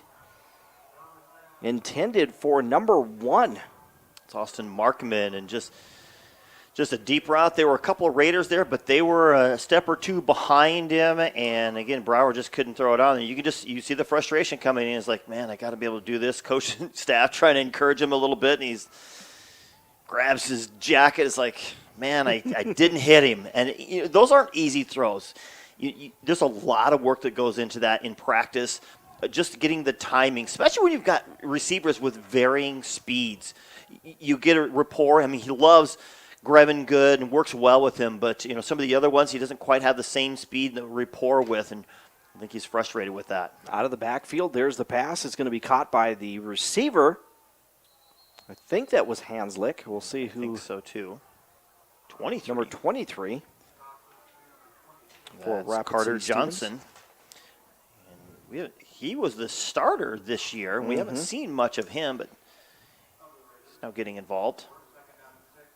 Right now it's 41 degrees, but feels like 35. Hey, it feels like last week. Feels like last week. It was cold out there on the campus of Rapid City I'm still Christian. recovering from it. I'm sneezing and That was a gain of 4 yards. Here's Crosswade. He rolls out to his right. He's going to tuck it in and run. He's going to be tackled at about the 37-yard line for a short gain. Actually, no gain.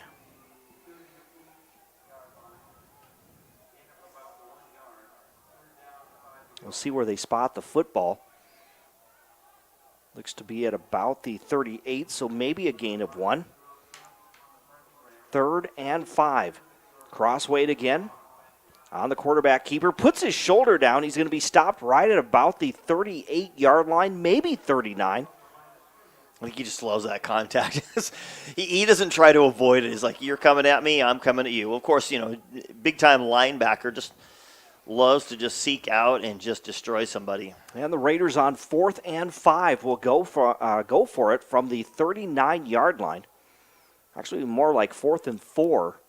They need to get to about they're on the 38 or 39. They need to get to the 43. Crossweight out of the shotgun, drops back. There's the pass. It is going to be caught by Meisman, escapes from one defender. Then he's forced out of bounds on that little hitch route there, but he makes the catch on a first down for the Raiders. Yeah, and a good job. And you saw the Rough Riders kind of adjust over there. Markman came over there to cover him. Nyong was over there, and then they switched it out, and he played off of him so far that he got the hitch route down. There's a pass back to the far sideline. I think that's LeGrand who makes the catch in Rough Rider territory. I can just see a hitch and go here. But it is Martin LeGrand on that far sideline to move into Roosevelt territory, a gain of 2 yards to Rough Rider territory. 2nd and 8, again, Crossweight, the quick pass to the right side. Nice job that time, the completion. That was Grayson Riddle. Riddle takes it all the way down to the 40-yard line, and another Raider first down. Yeah, just the Rough Riders dropped into a zone coverage. You could see them kind of adjusting to their spots there, and Riddle just found that little pocket on that right side. Crossweight hands the ball, or no, it's going to be the option there. It, yeah. And he's going to take it down to about the 38-yard line for a gain of 2.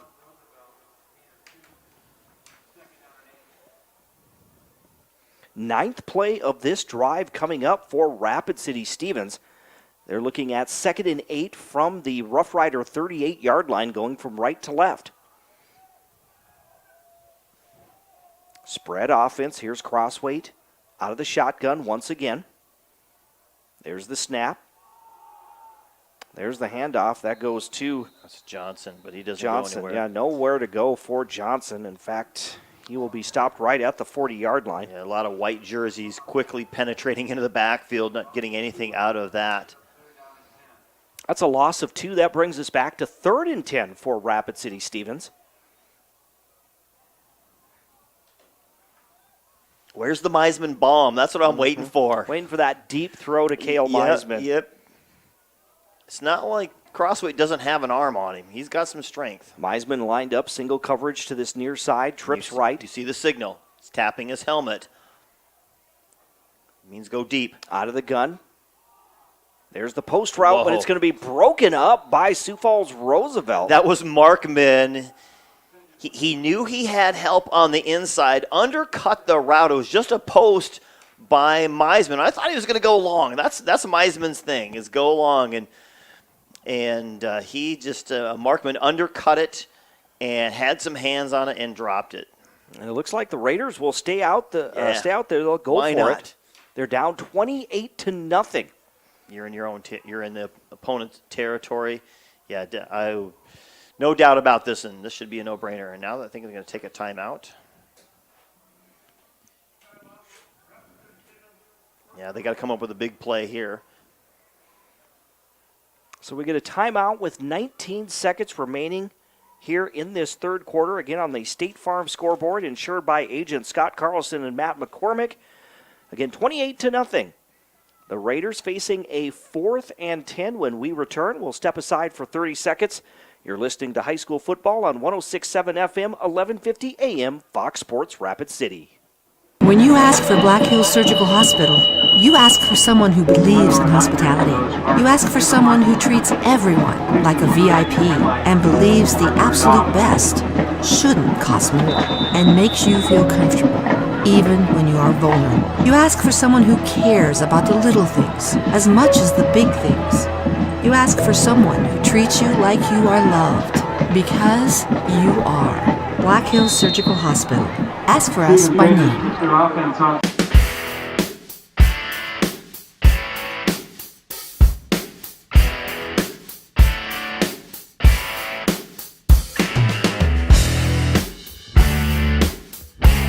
down. A nice catch there by Cale Meisman. Takes it all the way down to the 10-yard line, and the Raiders are in business. Yeah, he just does a great job of settling on the sideline over there. The Rough Riders were disguising the coverage. Looked like they started with a cover 2. Then they quickly dropped into a quarters coverage, and Meisman took advantage, settled right in front of that safety on that far sideline, found it, made a great cut inside, and like you said, in business. A gain of 30 yards. The Raiders, well, when we come back, they will be 1st and 10 from just outside the 10-yard line. We'll step aside again on the State Farm scoreboard, insured by Agent Scott Carlson and Matt McCormick. We've played 3 quarters of football here on homecoming night for the Raiders. They trail the Rough Riders of Sioux Falls Roosevelt 28-0. We'll step aside for 30 seconds. You're listening to high school football on 106.7 FM, 1150 AM, Fox Sports Rapid City. We all want to be happy, but sometimes that doesn't feel possible. But if you have hope, you have everything. Rising Hope Counseling provides high-quality mental health services with locations across South Dakota. Additionally, by providing telehealth, we ensure South Dakota's rural residents have access to high-quality mental health services. Our team lives and works in your communities, and we understand the unique challenges we face. Schedule an appointment by phone or online today. Rising Hope Counseling, offering hope, healing, and change. Your first car. It might not have been perfect, but that didn't matter. You loved it because you worked hard for it. You took care of it, and it took care of you, your friends, and maybe that someone special. And through it all, we were there working with you, for you, to make sure it was a smooth ride. Farmers Union Insurance. More choices, great rates, local agents. Contact your local Farmers Union Insurance agent today. Listen, is 205. He's way bigger than 205. I'm just saying. When do they weigh that? Before he ate lunch? I don't know. Anyway, today's broadcast is brought to you in part by Kiefer Family Dental. The Kiefer Family Dental is proud to sponsor South Dakota high school football. They give you a little scripture out of Joshua 1:9. It says, "Be strong and courageous. Do not be afraid. Do not be discouraged. For the Lord your God is with you wherever you go." Again, taken out of the Bible, Joshua 1:9. They remind you, be awesome and smile. To get started, just go to KieferFamilyDental.com. That's Kiefer with 2 F's, just in case you're wondering. So 11:47 to go in the 4th quarter. The Rough Riders of Sioux Falls Roosevelt leading Rapid City Stevens 28-0. Just a slow start for Rapid City Stevens. Some turnovers early. They were not able to recover from that, but now they're, within striking distance of getting in the end zone as they are facing a 2nd and goal from the 6. There's the handoff to Mann once again. He gets to the outside, heading for the end zone, and he's in for the touchdown. Great job. Great blocking on that left-hand side. We're going to get a flag here. We'll see what that's all about. Probably some celebration or something like that at the end of the play, but what a great job of just throwing the seal block in there. Man, looked like he was going to cut off tackle, but bounce it outside. The big man moving out. He had plenty of room. I think he ran over a Rough Rider on his way into the end zone, but the Raiders finally find the blue. Mackay Mann from 6 yards takes it in for the score. We'll hear from Scott Jacobson.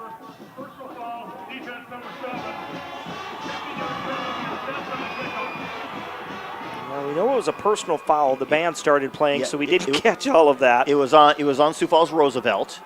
It was. So the Raiders are going to get an extra 15 on their kickoff. Here's the extra point attempt by Rapid City Stevens. That's Talon Friend out there to kick that, looks like. Is that 84? Yeah. Raiders with one player coming on late.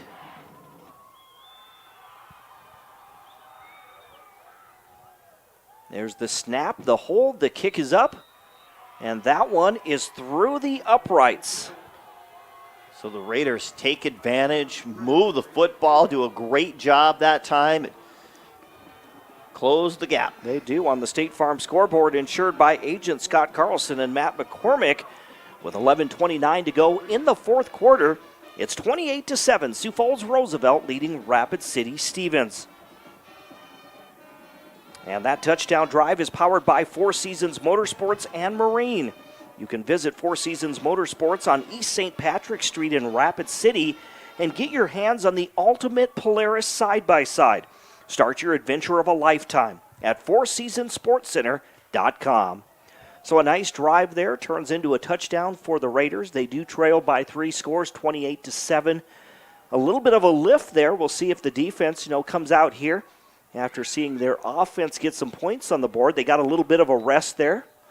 Yeah, and that's always good, except for in these games, a lot of the players play both ways. They do. Maybe not quite in double or AAA rather as much, but as you kind of work your way down the ranks, less players and more play both ways. But how about the Raiders? Like you said, put together a decent drive that time. We'll see what Roosevelt comes out with. They've been throwing for quite a while here with an occasional run. And we'll see if maybe the Raiders try a little onside action. I think Roosevelt's just planning for that. Now they're trying to adjust to it. The only player back deep is Jackson Grevengood. There comes the kicker for the Raiders. Yes. Look over where he's at. If he just chips it right over and drops it at about the 20-yard line. There's the onside kick. The ball is loose, but it's going to be grabbed by the Rough Riders. It was actually a nice onside kick attempt by number 31, Parker Mesmer. Yeah, it is, but like I said, kind of the way they had it, you put your speedy guys, everyone is playing up front. You just kick it right over the top, and Grevengood was like 20 yards behind them. It was nice attempt for the onsides, but it will be recovered by Sioux Falls Roosevelt. So the Rough Riders have the football 1st and 10 from their own 37-yard line. Is Jackson Brower still out there? Looks like he is. He'll take the snap out of the shotgun, hands the ball off to Grevengood. He gets around the tackle, across the 40 to the 45, still on his feet into Raider territory. Forced out of bounds at about the 45-yard line. A nice run there of about 17 yards. Just absolutely dragging tacklers. Breaks the first tackle. They tried to get an arm on him. He broke out of that one and then just kept going, and everyone sinks their hooks onto him, and he's like Jaws, just dragging the boat. 18-yard pickup that time. Here's Brower again out of the shotgun with 1 minute gone by in the fourth quarter. He'll hand the ball to Grevengood. Once again, he'll get to the outside. Now cuts back to his right. Tries to spin out of a tackle, but he's going to be stopped inside the 40 at the 38-yard line. I'll tell you what, this is something odd you don't see. Crossweight was in there to make a hit, but I think he was actually trying to strip the ball because he just had his hands on him. He normally loves to fly in there and just take people out like a missile, and instead I think he was just going to try to rip it out. The Rough Riders did a great job. There were two guys doing a seal block here on this outside, and Grevengood just read it and cut upside out of it. 2nd and 3. Jackson Brower out of the shotgun, hands the ball off. This one goes to Talon Steve, and Steve is going to be tackled across the 35 down to the 33-yard line, enough to move the chains for the Rough Riders. So we saw the experiment with the passing game. We've seen the last several drives for the Rough Riders that really hasn't produced anything, and now they just simply go to the ground. That is their bread and butter. Use their speed, use Grevengood. Here's Jackson Brower out of the shotgun, one receiver to each side. 1st and 10. There's the handoff to Steve, cuts back to his right. He's going to take it across the 30 down to the 28-yard line for a gain of 5. Yeah, he just runs out of that pistol formation, and it's the power running of Steve, the combination power elusiveness of Grevengood, the speed to the outside. Right now, the Rough Riders trying to chew up as much of the clock as they can as they lead by 3 scores, 28-7. They'll give it to Grevengood. He'll cut back to his right. at the 20. Now he's got an open field. He's at the 15, the 10, the 5, and touchdown from 28 yards for Jackson Grevengood. Yeah, just a great cutback. You always have to be ready when you're pursuing as a defender. You can't over pursue. You have to continue to watch the cutback lanes, and he just had great vision. He saw it, cut back the other way, and really went right across the grain, and the Raiders were so pursued on that outside run that there was nobody on the backside, and he just outran them to the end zone. Here's the extra point attempt coming up for the Rough Riders with 9:06 remaining. There's the snap, the hold, the kick is up, and this one is through the uprights. Again, on the State Farm scoreboard, insured by Agent Scott Carlson and Matt McCormick.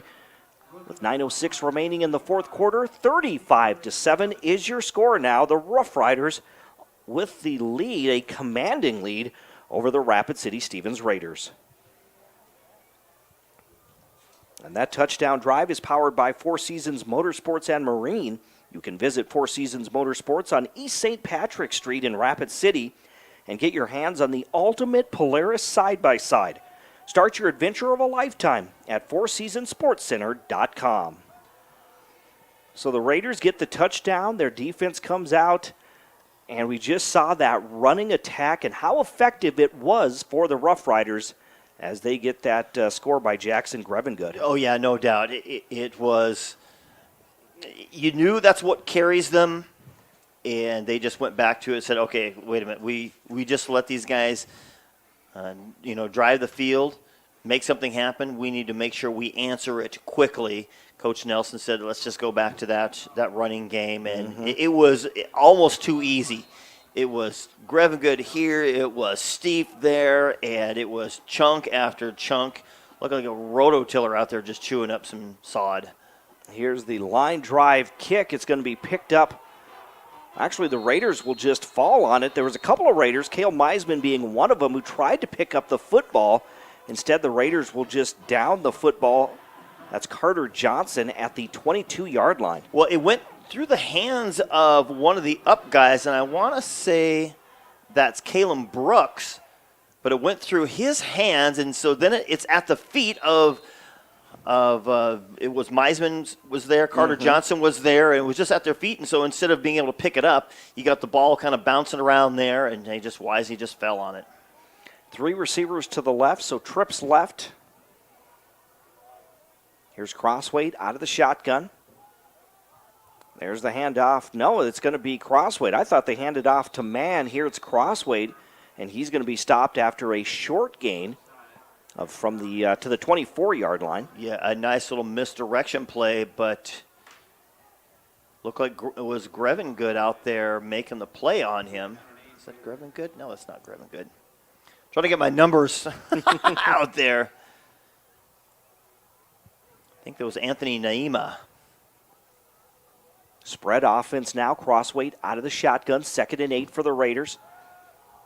There's the hitch route, and it's going to be caught by Meisman. Meisman is spun to the turf there, real short, or just close to the 40-yard line. In fact, they spot him at the 40. How about that? That was a gamble by C.J. Schmaus, who thought, I've got this. He zeroes in on it, and he was just inches away from taking that one to the house, but instead the hands of Meisman get it and do something with it. 7th first down in this ball game for Rapid City Stevens. That was a 13-yard pickup, 16 yards, in fact, for Rapid City Stevens. Here's Crosswade out of the shotgun, 3-step drop, pump fakes. Now he's going to fire deep to Cale Meisman, but it's incomplete. We were waiting for that all night, that deep throw to Cale Meisman. This one falls incomplete. Well, it wasn't even just the deep throw. We thought he just loves to outrace defenders down there, but it was the pump and go. You saw Crosswade pump at him and go, but I'll tell you what, a great job. Austin Markman was the safety on that side. He got over there quickly. It was a decent throw, little beyond him, but it would have been a spot where only he could make that catch as Markman was getting over there. But like I said, a little bit beyond him. 2nd and 10 from the Raider 40-yard line, going from left to right. Trips right, one receiver to the left, Crosswade again. There's the shovel pass. It's going to be caught by Mann. Mann is at midfield, still on his feet. He's at the 40, the 45, and tackled right about the 40-yard line. A nice play there by the Raiders to move the chains. Absolutely. It's really the version of a screen pass. You drag the defensive line in there and just dump it off there, like you said, a little shovel pass, and he had a lot of room to run in front of him. 40-yard gain there on that shovel pass to Makai Mann, and that'll put the Raiders 1st and 10 on the Sioux Falls Roosevelt 40-yard line. Crossweight out of the shotgun, spread offense once again. There's a screen pass to the left side. It's going to be caught by the receiver. We'll see who that is on that far sideline. Was it Hanslick? It was Hanslick. He had a blocker right in front of him who did a good job of getting a good seal. And then he took off. They got hands on him, but he's like, They don't call me Hanslick for nothing. And he just gave him a lick. Luke Hanslick with a gain of 8 yards there down to the 32-yard line. So now 2nd and 2 for the Raiders. Out of the shotgun once again, rolling out to the right. There's the throw, and it is incomplete, intended for Martin LeGrand on this near sideline. That falls incomplete. It'll be 3rd and short coming up now for the Raiders. Yeah, he was rolling out. He just tried to find a spot. Was that LeGrand or Actually, was DeAndre Hendry? It was DeAndre Hendry. I'm sorry. Yep, DeAndre Hendry. But like you said, yeah, he's got to throw on the run. I don't know how much Crossweights. He's an athlete, but, you got to be able to work on those plays. And usually you only do that in, like, backyard football or something. You don't usually practice making those type of throws. 8th play of this drive coming up for Rapid City Stevens.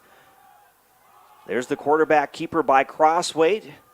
Very physical player, takes it inside the 30 down to the 28-yard line. He's going to get a first down, and again, he doesn't avoid contact. I swear he sought out Steve, who was right in the middle. He said, I'm coming at you, and he put a licking on him. They needed 2, they get 4, they move the chains. Out of the shotgun again, there's the pass to the sideline. Intended for Hendry. That is just thrown a little too far outside. It falls incomplete. Yeah, he just tried to tiptoe the sidelines and try to feed it in. And we're down to 6:32 remaining here in the 4th quarter. 35-7. The Rough Riders leading Rapid City Stevens. The Raiders 1-6 on the year, while the Rough Riders sit at 2-5. Crossweight sends 2 receivers to the left. He'll take it out of the shotgun, hands the ball off to number 33, Destin Glenn. Glenn will take it through the gap on the left side there, down to the 25-yard line. It's good they have a good complement of running backs to use. Destin Glenn, good hard runner. We're looking at 3rd and 7 now from the Rough Rider 25-yard line. Of course, Glenn's a senior. Makai Mann, the heir apparent. He's a 6', 205 junior. So Mann will be back next year. Like you said, Glenn a senior. 3rd and 7 coming up for the Raiders. Here's Crossweight, makes the throw. It's going to be caught by Meisman, and he is close to a first down. We'll see where they spot the football. Is that going to be short? It looks like the 19-yard line. Wow, that's right there. Do they have to get to the 18, I think? So it's going to be 4th and a yard. 4 receivers to the right. Crossweight's going up the middle with this one. Crossweight up the middle. He's still on his feet, takes it inside the 15-yard line. In fact, they will mark him at the 15. I love it. He just went right behind Jacob Weber and, of course, big number 69, Thomas Mardian on that right side and just took him and said, lead me on to the promised land. Boy, were they just pushing. 10 first downs now for Rapid City Stevens in this ball game. Spread offense once again. Here's Crossweight out of the shotgun. 1st and 10. Hands the ball off. It goes to Glenn. Glenn right up the middle, heading for the end zone. He's in for the touchdown from 15 yards. Boy, plenty of room to run right there for Glenn. He got through the line, and the linebackers barely got a hand on him as he dances easily into the end zone. 4:46 remaining on the State Farm scoreboard. The Rough Riders lead the Raiders 35-13, awaiting the extra point by Parker Mesmer.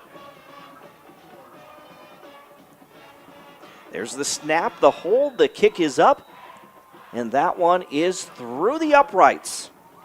Again, on the State Farm scoreboard, insured by agent Scott Carlson and Matt McCormick, it's now Sioux Falls Roosevelt 35, Rapid City Stevens 14. And that touchdown drive is powered by Four Seasons Motorsports and Marine. Visit Four Seasons Motorsports on East St. Patrick Street and get your hands on the ultimate Polaris side-by-side. You can start your adventure of a lifetime at fourseasonsportscenter.com. Nice way to respond there by Rapid City Stevens. It may be late in this ball game, but the Raiders get their second score. They were shut out last week to Jefferson. Now they trail 35-14 to Sioux Falls Roosevelt. Yeah, they do, and it's good to see what's going on. Mixing it up between, running the ball up the middle, finding guys in holes in areas, Crossway just doing his job, and just running hard like kind of like a Tim Tebow type of run, and just a power running guy. And when there's opportunities, you just make plays, and that's kind of what he's doing tonight.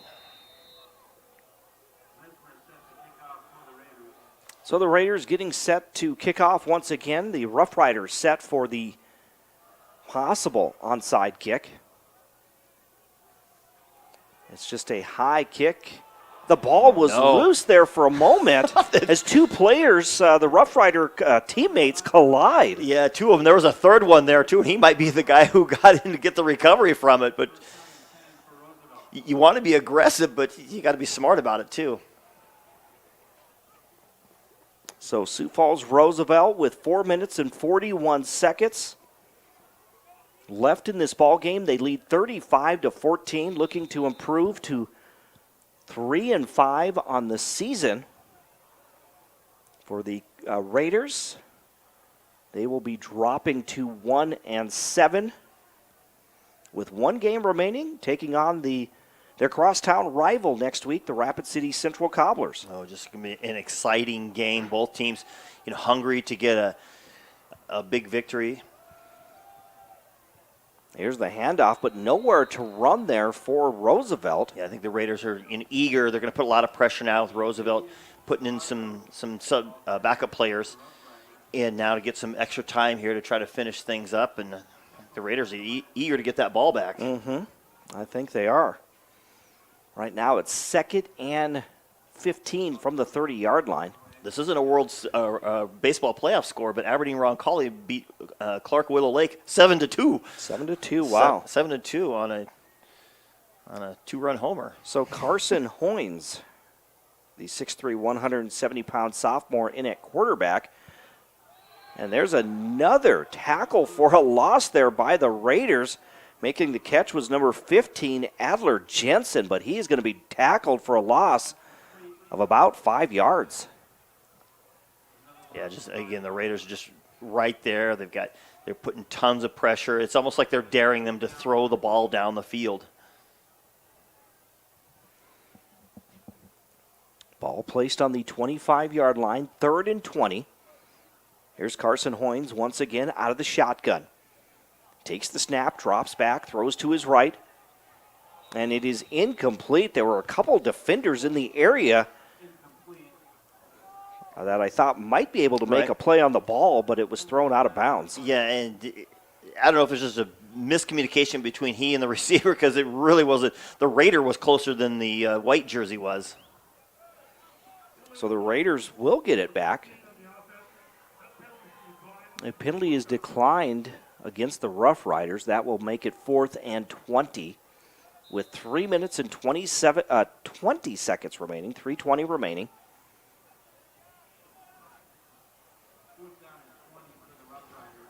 Here comes the punt by the Rough Riders inside their own 20-yard line. Nice punt. Caleb Crine takes it inside the 45-yard line. He's at midfield, still on his feet at the 45-yard line.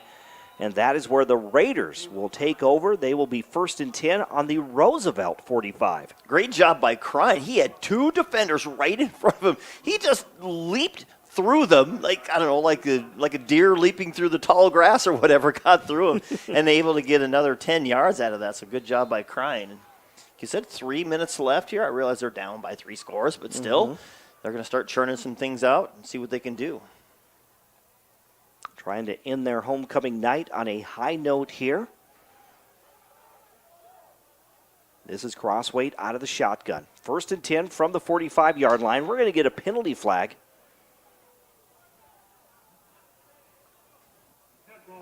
Ball start, offense number 77, 5-yard penalty, still first down. 5-yard penalty against the Raiders. Surprisingly, just the 7th penalty tonight by the Raiders. Right, yeah, actually not too bad. I said 6 isn't too horrible, just not too good in the first half, but 7 overall, still higher than you want, but definitely been better for them tonight. They'll go spread offense now. Tate Crossweight out of the shotgun. Drops back, looks to his left. On a hitch route there, the catch is made by Riddle. He tries to spin out of a tackle. He's going to come up just short of the 40-yard line. In fact, at about the 42.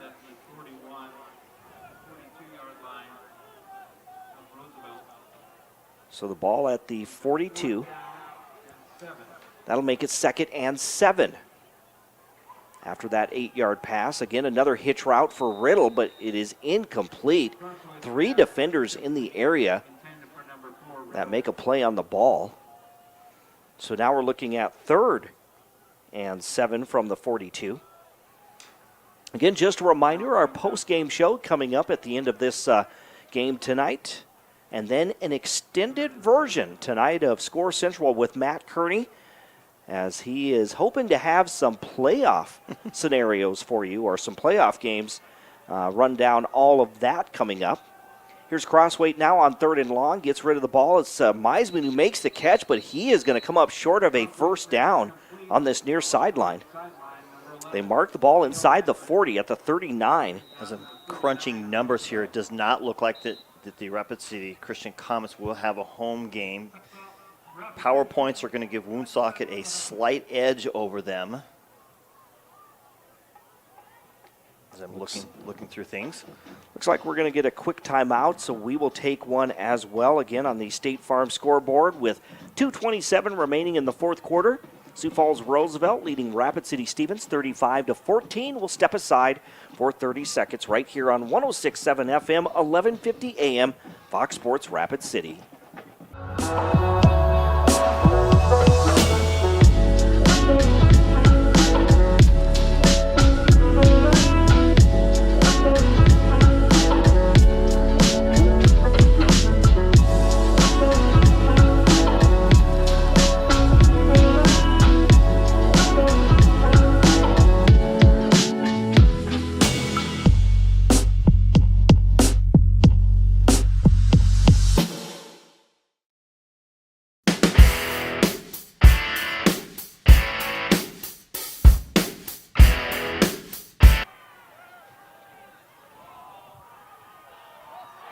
On 4th down, there's the throw to Cale Meisman, and he is in for the touchdown from 39 yards.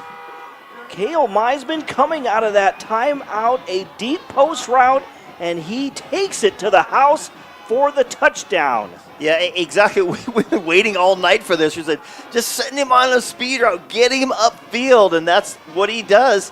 Taking advantage, again, down the middle. Airs it out, great touch on it, and a great catch by Meisman, and Mr. Excitement does it again. He catches that ball in stride. He did not have to slow down at all. Well, you love that rapport when you got that quarterback and just drop something right in the bread basket. He's had his issue before with quarterbacks trying to, a lot of them have overthrown him, which seems odd for him, or he's had to kind of come back to him for a couple of times, defended a couple of times, but that one, like you said, a perfect little dot. On the State Farm scoreboard, insured by Agent Scott Carlson and Matt McCormick, with 2:21 remaining in this 4th quarter. It is now 35-21. The Rapid City Stevens Raiders, they were shut out in the first half, but they've looked a lot more comfortable here in this second half with 3 second-half touchdowns. Like we said earlier in the broadcast, a slow start by the Raiders. They allowed the Rough Riders to take that early lead, but the Raiders have played a really good second half. Yeah, and it was a slow start, true, but we did see, some drives that kind of moved. The thing was, it was the turnovers and the missed opportunities and missed plays is what kind of knocked them down. Again, slow start, but there was a little bit of life that you could see. If they cleaned up a few things, they'd have definitely more potential, and they've kind of showed it off here now, obviously taking advantage of the mismatches and all that. Rapid City Stevens getting set to kick off. They're going to go for the onside. Still 2:21 left. I realize they're down a couple of scores, but still. Raiders are itching to get that ball back again. They are having fun out there. I'm telling you, if they dump it over at about the 35-yard line and run and get it, it's going to be a fun one. Again, here's a short kick. Nope, he touched it I beforehand. think it was touched before it went 10 yards. So. And it went out of bounds. They're going to throw the penalty, but it did look like it was touched kind of right in front of the 0 on the 50-yard line and needs to get to the actual line of the 50. Just a quick little announcement. Of course, Matt Kearney always gives us great information. With Hot Springs win tonight against Hill City by a final score of 56-6, Hot Springs head coach Ben Kramer gets his 100th win as the head coach. So congratulations to Coach Kramer. Another fine season for Hot Springs. They finished the regular season 7-1 as they now gear up for the postseason. Right, and their only ding on that record was Del Rapids in a game I think they should have won. They played Del Rapids so well and took advantage of opportunities. It was just kind of right at that last moment. They couldn't quite stop them at the right moment, but in general, they did a really good job of stopping Del Rapids. It was literally down to the last second. I think there was like 12 seconds left in the game when they ended up. Del Rapids scored their winning touchdown. So yeah, there was very little time left when Del Rapids scored to get that win. Just again, a couple of scores real quickly as the Raiders take their final timeout in Class 11B tonight. Like we said, Hot Springs over Hill City, 56-6. Also, it was Del Rapids over St. Thomas More, 42-15. The Cavaliers in the regular season at 4-4. Very interesting to see if they get into the postseason. Yes, it definitely is. And which one was that? That was Del Rapids over St. Thomas More. So the Cavaliers at 4-4 now. Yep, they will get into the playoffs. I'm kind of doing some number crunching here. Now, get this. It is for the eighth seed, 8th spot. The top 7 are all figured out. The 8th one is a tie between Roncalli, Wagner, and Rapid City Christian. All, I believe, is at 41 power point. Either way, somewhere right in there. They're all tied up at those. And so you go to tiebreakers and 3-way tiebreakers, and that's more than my brain wants to handle here on this Friday night. So they'll get that all figured out. But right behind them, coming after that will be, so that's the 8, 9, 10 seed. And then you've got Bridgewater at number 11, and St. Thomas More would be at number 12, is my rough calculations figured out to be.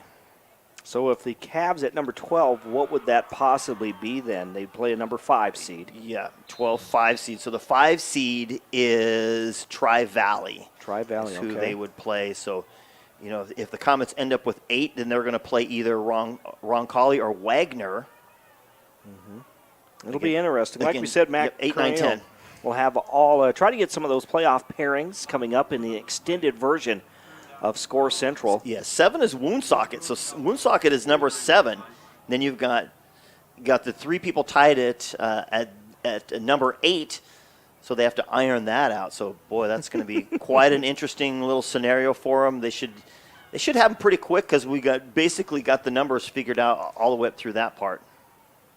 On 3rd and 12, the Rough Riders in victory formation. With 35 seconds remaining, they will likely try to take the knee once again. They're looking at 4th and 13. Again, this was homecoming tonight for Rapid City Stevens, also senior night. Next week will be a designated Rapid City Central home game.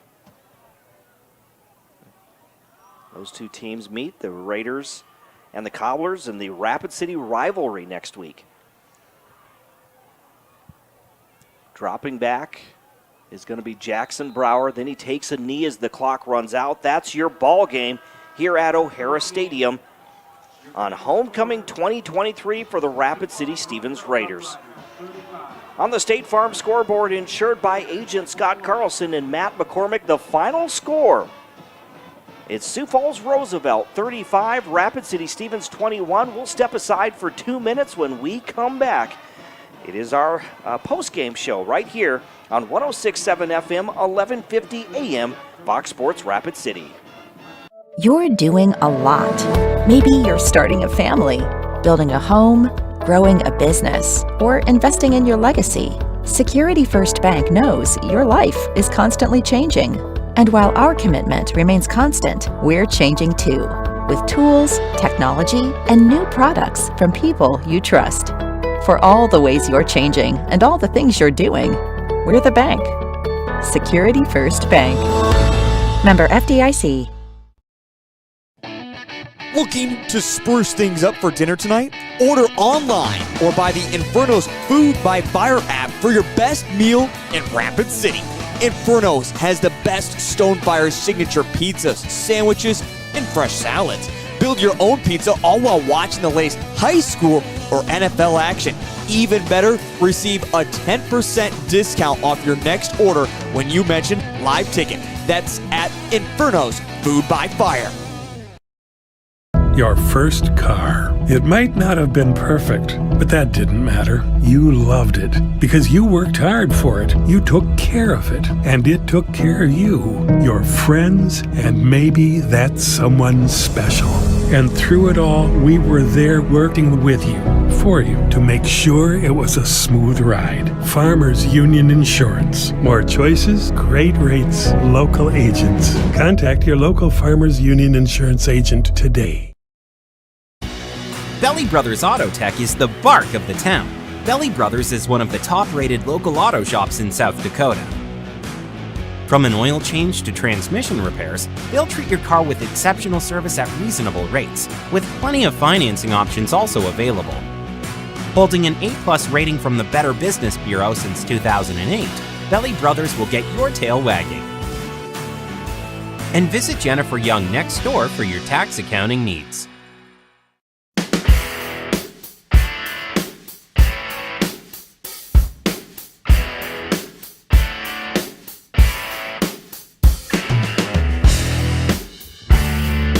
Stadium in Rapid City with Dean Gurr. I'm Jerome Wickersham. We want to welcome you to the Pioneer Bank and Trust post-game show.